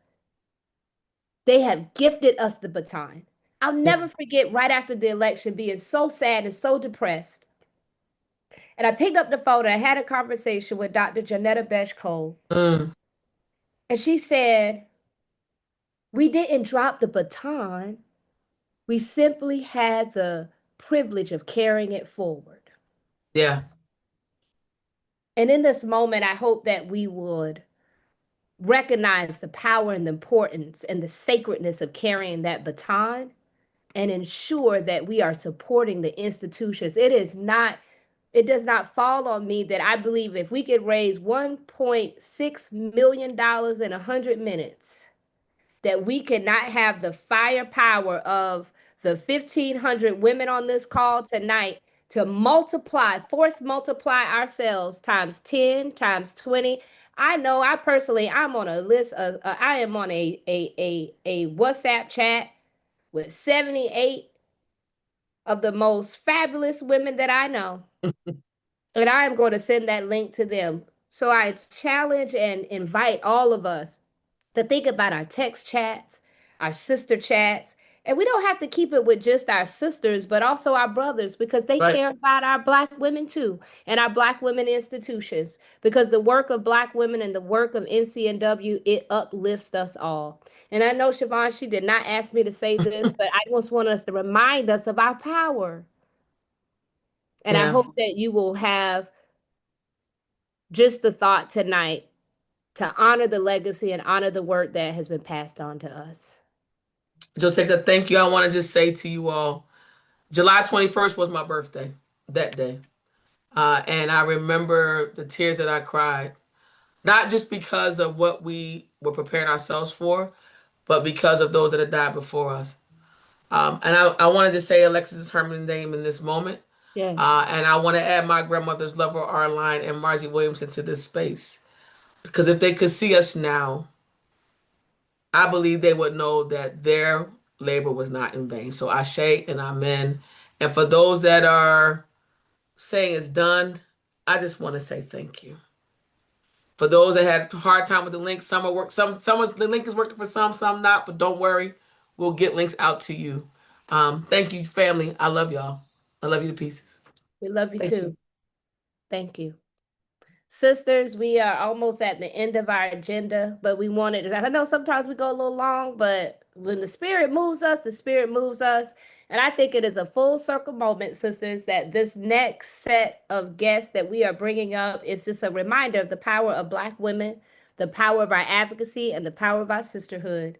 I think many of you may have recalled many years ago, in the earlier days of Win with Black Women, a group of sisters came to Win with Black Women, Sister Angela Rise, Sister Christy Henderson, Sister Takima Robinson, and brought to us, before us, a pivotal case that was taking place in Florida.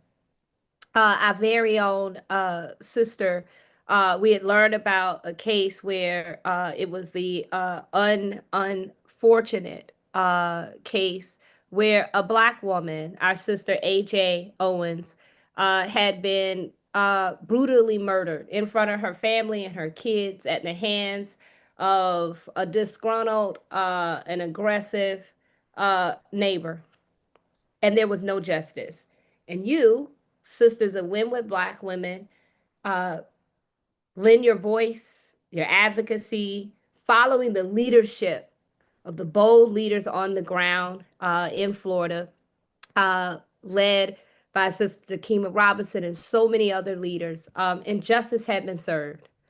And those sisters would go on to document what happened in that case and the justice in that case, and what has become the number one documentary in the history of Netflix, The Perfect Neighbor, which is now an Oscar nominated documentary. We are claiming that this film will win the Oscar. And what we know is that it is not about the Oscar, it is about the platform and the advocacy that will help to shine a light on justice for our sister AJ and her mother and her children, and further justice on the importance of making sure that we eradicate laws like stand your ground laws that continue to put us in harm's way.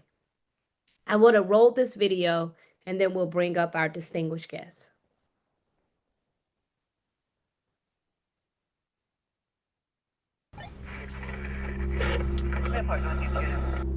Nine one one status of the emergency. I'm having problems with the neighbor's children. Hello, Sheriff's Office. Were any of you guys over here messing with this lady? No, we were playing football. Sheriff's Office. I called because the kids from across the street, they shouldn't be screaming and running around. Okay. All the kids like to play. She wants them. They can't walk or even throw their football over here. 911, what is the address of the emergency? Several kids out there right now are screaming, yelling. 9 times out of 10, that lady over there probably called. Oh, I know. It's like the kids. She thinks we're trying to steal her truck. You even know how to drive? We're 11. The clearly says no trespassing, and they're always working the road. There doesn't need to be a call for service every time the kids are playing in the yard. She's always messing with people's kids. Sheriff's Office! 1 minute!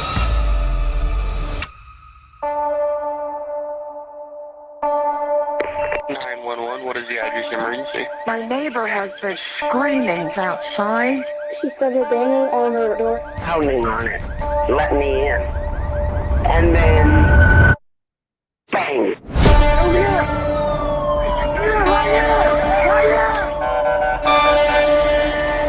I'm peaceful. I'm quiet. I don't bug anybody. Come outside with your hands up! I've barely ever seen it. I'm like the perfect neighbor.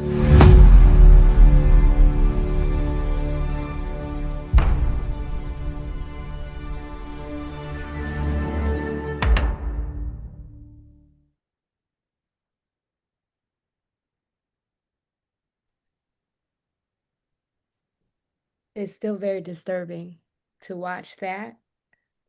But let us welcome advocate, leader Takima Robinson, and Miss Pamela, AJ's beautiful mother.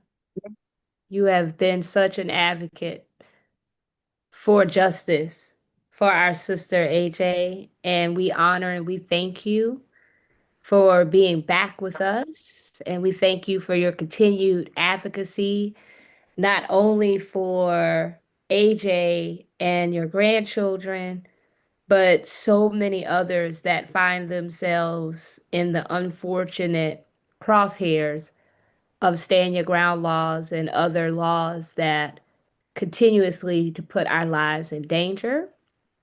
And so we honor you and we thank you for being here with us tonight. Again, Ms. Pamela and Takima, we thank you and honor you for your ongoing advocacy. I think sisterhood is clearly the word. when we think about just your connection uh, to this, but the continued vision around the advocacy and making sure that we speak truth to power. I think it's full circle in talking about truth in journalism and democracy and advocacy. And I think culture is very much an important part of being able to move policy and democracy as well. So, welcome and thank you both for being here. Thank you for having us. Thank you so much. Thank you, Jateka. Yeah. So, um, yeah, it's always so hard when I see that, and I know for you as well. But I do want to say congratulations. I know the Oscar is it's just that, but it is a powerful tool for advocacy, and it's an opportunity to say AJ's name over and over again, to speak justice and truth to power. Can you talk a bit about this moment and what you hope this moment will continue to bring for continued advocacy? Sure, I'll start. When I lost Ashika, and watching the film, all of this is very, very hard to watch.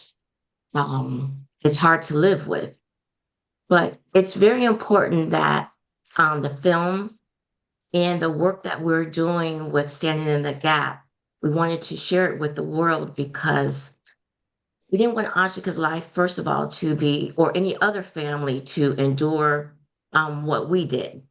We didn't want her name or her legacy to be reduced to a headline or just a single moment.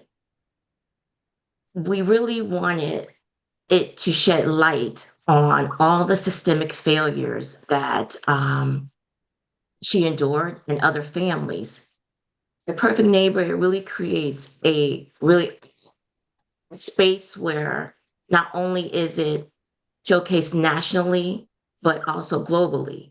People are really getting the opportunity and seeing how these situations build over time and how policies and biases shape outcomes. So our effort is really and with the film, to reach people and educate, bring awareness, and bring real change to policies and just chip away at these laws that stand your ground, that was ultimately the shooter's defense. So it's policy work, it's supporting families, it's making real change in our communities.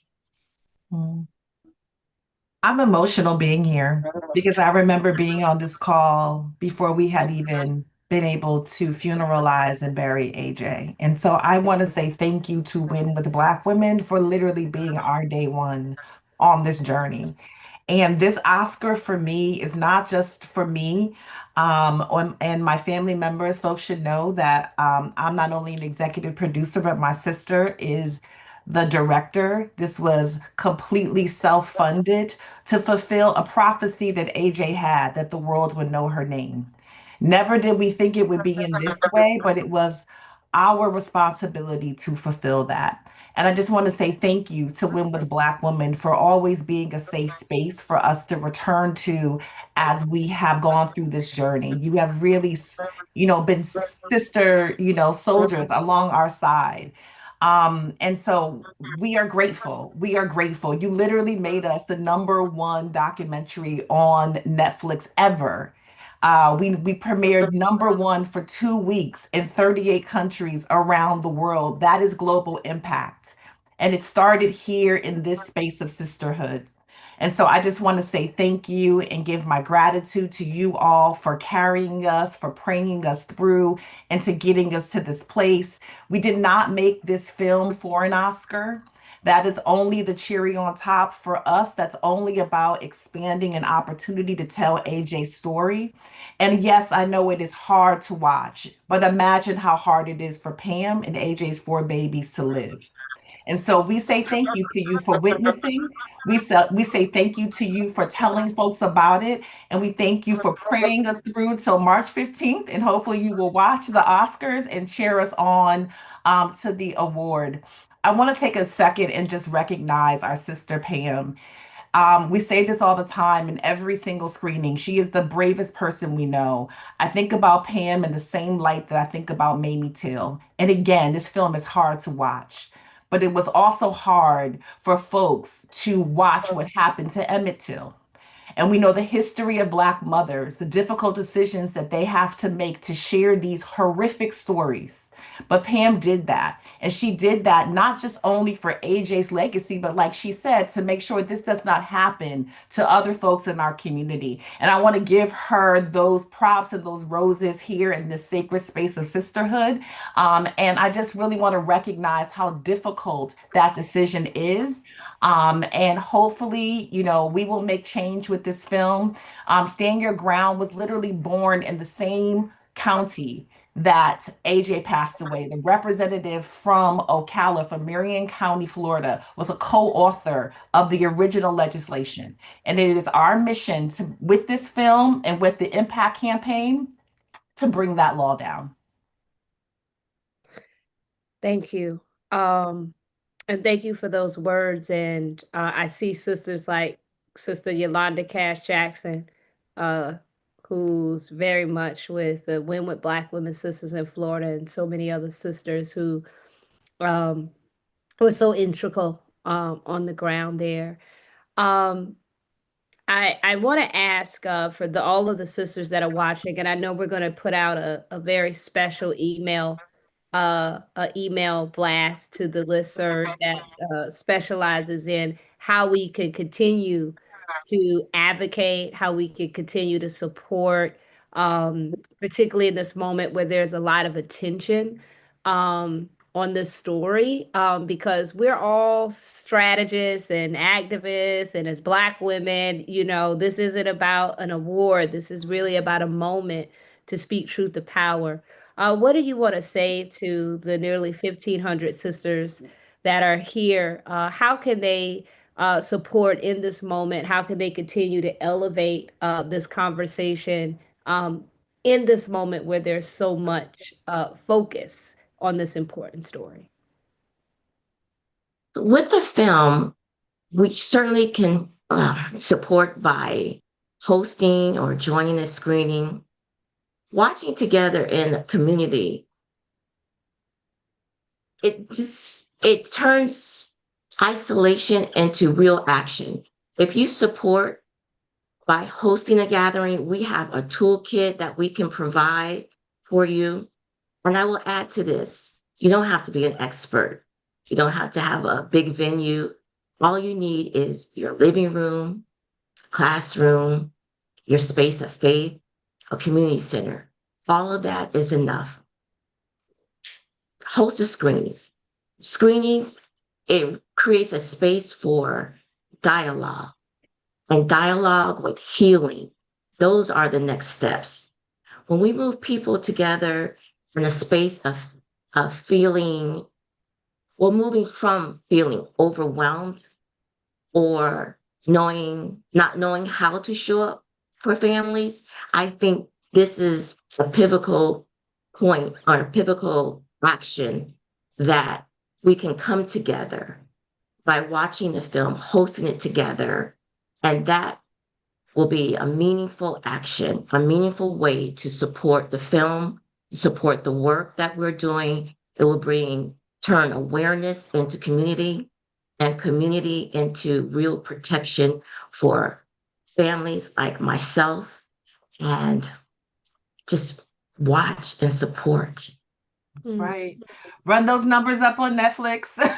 Yes. You can definitely do that. And you can also learn more about what Pam and I are trying to do. We have co-funded a fund called Standing in the Gap. We're at the Greater Washington Community Foundation.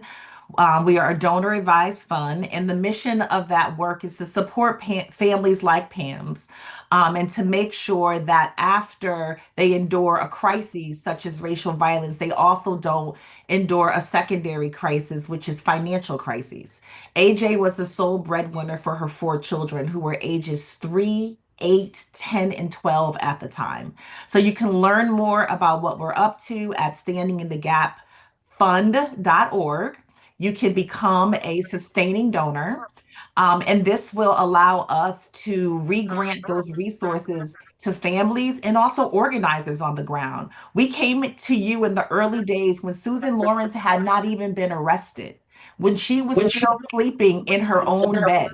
And so it took organizing, and organizing we know takes resources. And so we are here so that families like Pam's don't have to mount GoFundMe's, and that there is a enduring resource available so that we as a community can stand in the gap for families like Pam's, and also to activate definitely activate our organizers. We also have a podcast which we'll be releasing, which is sort of behind the scenes of the making of The Perfect Neighbor. You'll hear from the director as well as the producers. You'll learn more about our advocacy work. I'm very excited to have Soledad O'Brien as one of my fellow executive producers. We have an episode with her. And I think the most endearing episode is the one that we did with Pam and Eric Gardner's mother, talking about their journey through their grief and the way in which they're practicing that into purpose. And so those are all the ways in which you can continue to be a part, because you've been a part, you got us here. And so those are all the ways you can continue to be a part of this mission and to make sure AJ's life and legacy are not in vain. Well, Miss Pam and Sister Takima, we commit to, again, we will be sending out a massive email on how Black women can support, and we can really drive down on what we can do, and look forward to continuing to be in this journey, and hearing you, Miss Pam, and how Black women can support watch parties all across, and conversations across the country leading up to March 15th and beyond, because the work will not stop after the Oscars. The Oscars is just yet another opportunity to lift this work and lift this story. And what I will say to all of the sisters out there, I think often people say, well, what do y'all do on Sundays? Or what is Win with Black Women? Does it really matter? You all just get on some Zooms and you listen. And for those of you sisters who've ever gotten on the Zoom and you tweeted or you advocated or you sent resources or you called a friend, this is a result of what collective urgency and action for Black women can do. And it's just an honor to be just a speckle in a collective of so many Black women and allies who came into this case, but to have been a part of this journey from day one. And I hope every sister that is out there understand the power of your voice, the power of your advocacy, of what it can do when we come together as a collective, the power of how justice can really be achieved. There's something special about that. And so we thank you. We will continue to be in this journey. We will be watching on Oscar night. We just ask that you come back and show us the little gold man or woman. I'm not sure what it is, but to come back and bring it and show it to us, because we are going to claim it. But more so than that, we are going to claim that night, regardless of the outcome of that category, will be a night on the red carpet and across the country where we will reverberate and say our sister AJ's name, and we will continue to speak truth to power. So we thank you so much and appreciate you, and we continue to stand in solidarity with you. Thank you, sisters, so much. Thank you. Thank you. Well, sisters, we have gotten to the end of our agenda tonight. But before we let you go, we are going to bring you our announcements tonight. And we have no other than the lovely Jewel Love to bring us our announcements. Thank you, sis.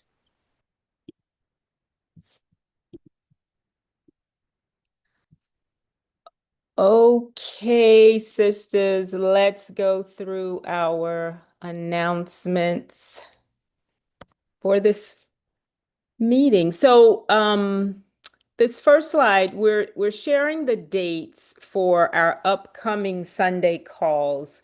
So as we know, we had to reschedule the February 8th call to today, but we will meet again on February 22nd, and then March 8th and March 22nd, April 12th, and April 26th. And as always, our calls are at 8:30 p.m. Eastern Time and 5:30 p.m. Pacific Time. We will send an announcement in advance so that you can register to receive the Zoom link for the call. Lock it in. Save the date for Power Rising 2026. Joel, Yes. we can't see the slides. Really? No, we can't see the slides. Okay, let's try this again. Thank you for letting me know. Can you see them now? Well, it just went away. Do you want me to share them? Yeah, you can share them. Thank you. 1 minute.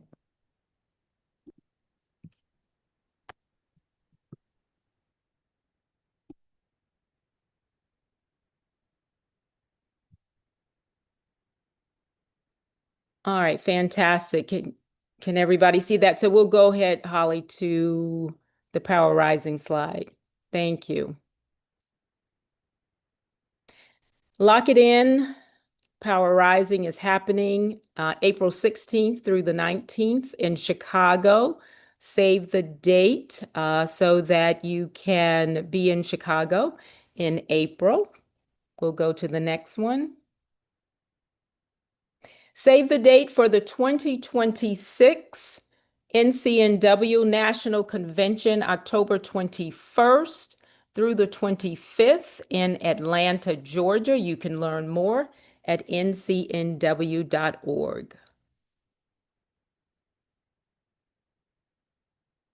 Summer 2026 internship programs. Now, these applications are open. They will close March 27th, and the actual internship programs will run from May 23rd to July 26th. 2026 scholarship programs from the CBC, the Congressional Black Caucus spouses. There are scholarship programs focusing on education, an essay contest, performing arts, visual arts. The application for this also closes on March 26. Free virtual soulful retreats.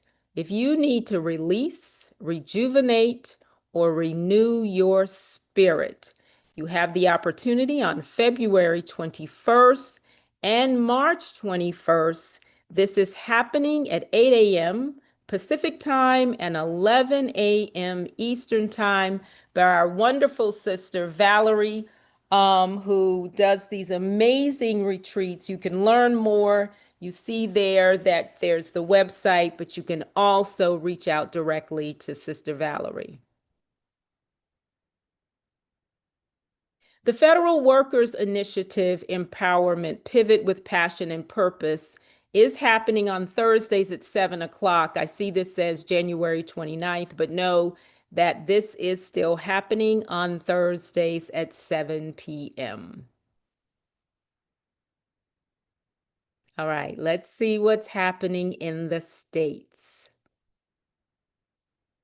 Win with Black Women, North Carolina. They have their statewide call Sunday at 6 p.m. And sisters, you know that we will do a recap email and all of these wonderful links and all of these slides will be there. But mark your calendars if you're in North Carolina for the call at 6 p.m. on Sunday. Maryland, well, they've got 3 dates coming up for their monthly organizing call, which always happens from 7 to 8:30 p.m. February 22nd, March 22nd, and April 26th.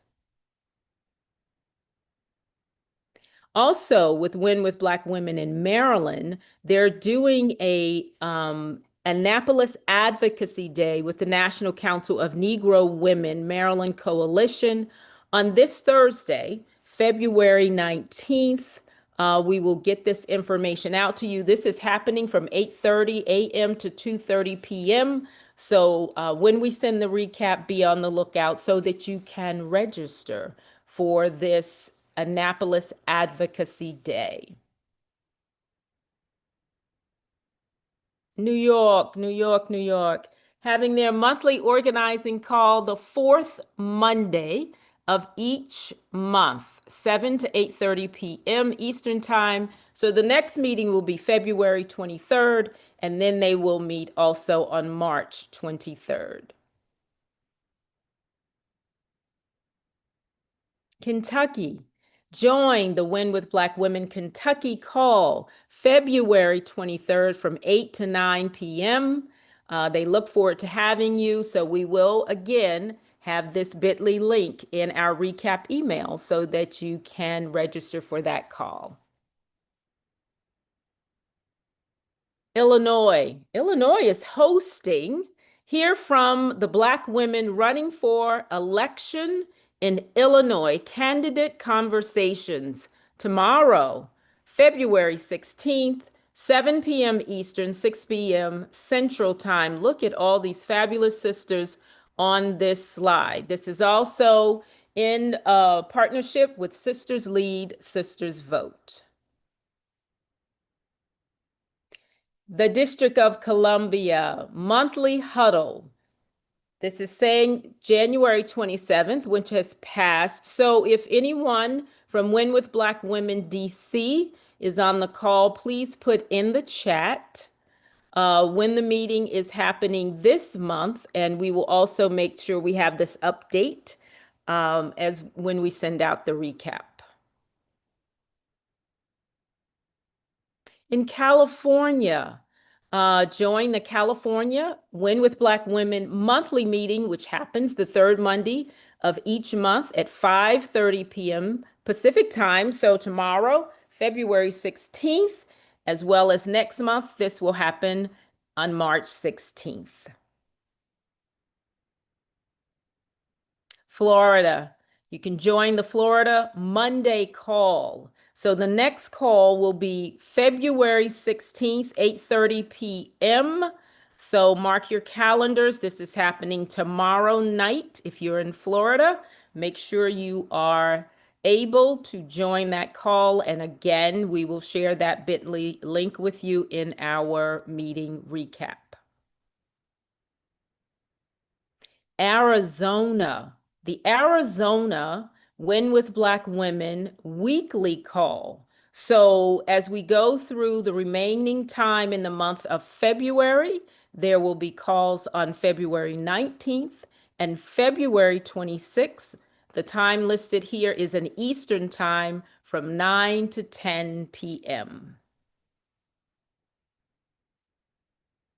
Texas statewide meeting. The next meeting is Monday, tomorrow night, then March 16th, April 20th. All of the meetings are 7 p.m. Central Time in Texas.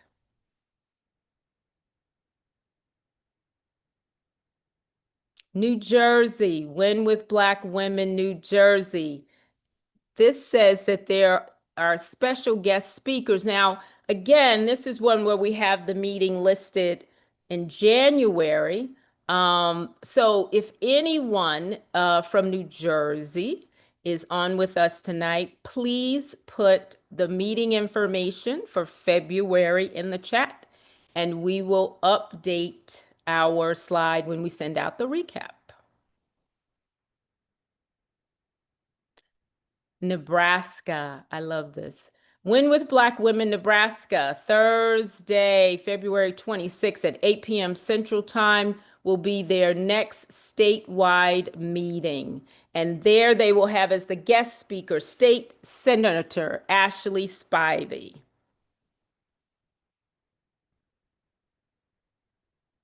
If we have any Black women who are running for office in 2026, we want to make sure that, one, we know that. So whenever sisters send us emails, for instance, to the info@winwithblackwomen.org, and they talk about running for office and they are looking for resources, we always are going to send to you this bit.ly link to share your information so that we can have you as a part of the group of all of the women that are running for office. And we do this in partnership with Sisters Lead, Sisters Vote. So definitely keep telling us so that we can make sure we have your information.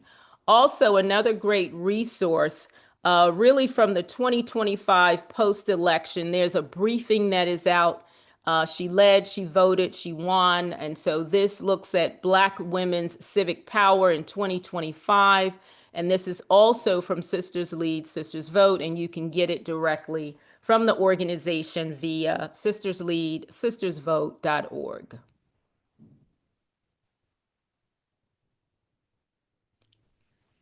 If you have any job opportunities, any openings that you know about, consulting opportunities, grant opportunities, let me say we appreciate getting them.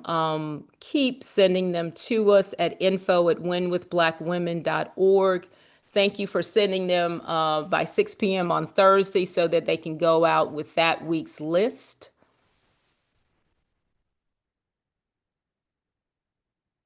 And then also, if you have announcements that you would like to have considered for our Sunday calls, you can again send that information also to info@winwithblackwomen.org. And we like getting that information by 6 p.m. the Saturday before the Sunday call. And this is our last slide. Thank you for your patience with the technical difficulties. And let me say happy Black History Month. Sisters, if you want to be supportive of the spaces, this is one space that we create as Win with Black Women. But if you want to be supportive of the spaces that we support for advocating for and keeping Black women safe, you can do that through our C4 donation link. And so with that, I am done. I hope you have a magnificent and amazing week. And it's always so good to be here with you. Well, thank you so much, Jewel Love. It is always a pleasure to have you and our sister Chantel Mullen. Thank you so much for all you do and for making sure every week we get the Win with Black Women jobs and consulting opportunities. I know many sisters are opening that. Want to remind you that goes out once a week. We thank you for those of you who submit that information. And we want you to know whenever you see those jobs, it was submitted by another sister in the network that is making sure that we are putting each other on. So thank you for that. Sisters, thank you so much. I know tonight we went a little bit longer than we usually, but it was a full, amazing night of sisterhood, excellence, and information, starting with Congresswoman Stacey Plaskett with critical information for us from Congress and keeping us up to date. Commissioner Mo Ivory talking to us about the importance of democracy and making sure that we check our voter registration status and giving us an up-to-date report for what is happening in Fulton County. Our sister Erin Haynes on protecting our free speech and voices, particularly in Black media. Our sister leader, Reverend Siobhan Arline Bradley, who is so courageously leading in the legacy of the National Council of Negro Women, and our dear sister, Mother Pam and our sister Takima, who continue to advocate for our sister H.A. Owens. We are so proud of the work that we have been able to do, walking and supporting those bold sisters in their advocacy and leadership, and The Perfect Neighbor, which is now the #1 documentary in the history of Netflix. That is a tool and an opportunity to share this powerful story, and it is now up for a historic Oscar. An Oscar. And so many of you were instrumental in justice for that case on day one. And there were so many pivotal announcements. We thank every sister who has graced the Win with Black Women stage. And we thank our sister Hawthorne for opening us up and asking us to remember our grandmothers. And now we close in the spirit with our sister Denitria. Thank you so much. And we bring you to our stage to close us out. Thank you. Granddaughters, granddaughters, granddaughters, are you with me? Granddaughters. Often we think about the recipes that our grandmothers gave us, and I'm calling upon those recipes tonight. The recipe of community, the recipe of teaching the young ones that are coming down from us, right?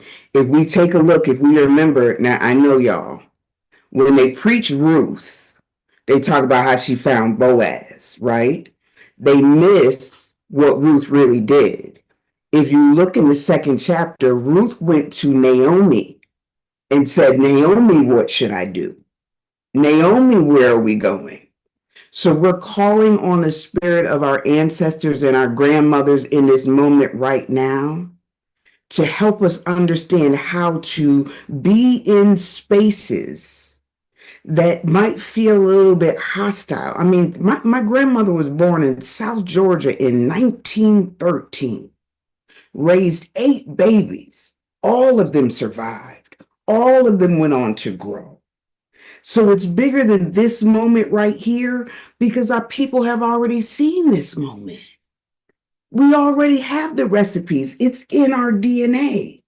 So what is your field? Just as Naomi said to Ruth, go to that field in particular.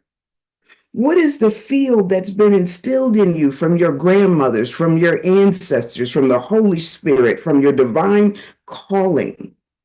Don't just run out and be in any field. I need you in the field you're supposed to be in this season, gleaning and bringing back to the community, gleaning and making sure the generations continue. We serve a God that could have put you anywhere in history, from the beginning in the garden until the end when he comes to get us. And he chose you specifically with your fine self to put you in this moment right now because you are designed for it. You are crafted for it. You are anointed for this moment right now, for the field that he has designed for you to lay your hands in, to go in there and get that stuff that the people overlooked, to get the stuff that the people have underestimated and turn it into what we have always done throughout all time, which is our special form of Black woman alchemy. So be encouraged. Do not be wary. Do not get confused and don't think them folks winning. You are watching toddlers having a tantrum. You are watching power fall in real time. And it is up to us to shape the future and decide what it looks like going forward. We're the ones our grandbabies will talk about. We're grandmothers too, and this is our time. We know it is called and destined to be so in the name of our God. And on that we say amen. On that we say amen. Thank you, everyone. Powerful. Granddaughters, grandmothers, the legacy of Black women. Thank you so much, Sister Denitra. And thank you to the sisters who power Win with Black women on a day-to-day basis. Thank you to all of the sisters who help make this call and our work on a day-to-day basis possible. Big shout out to Sister Christina Q, Sister Holly Weeks, Sister Holly Holiday, Sister Jewel Love, Dr. Edwina Ward, to our good sister Chantel Mullen and our very good sister Sonia, who do so much, Abigail as well, Loretta, who power Win with Black women on a day-to-day basis. Thank you all so much, sisters. We look forward to seeing you on February 22nd. We'll have another amazing lineup of Black women leaders and experts. Thank you so much for your continued support and collective sisterhood. Together we are powerful, and I think we saw it tonight. Thank you.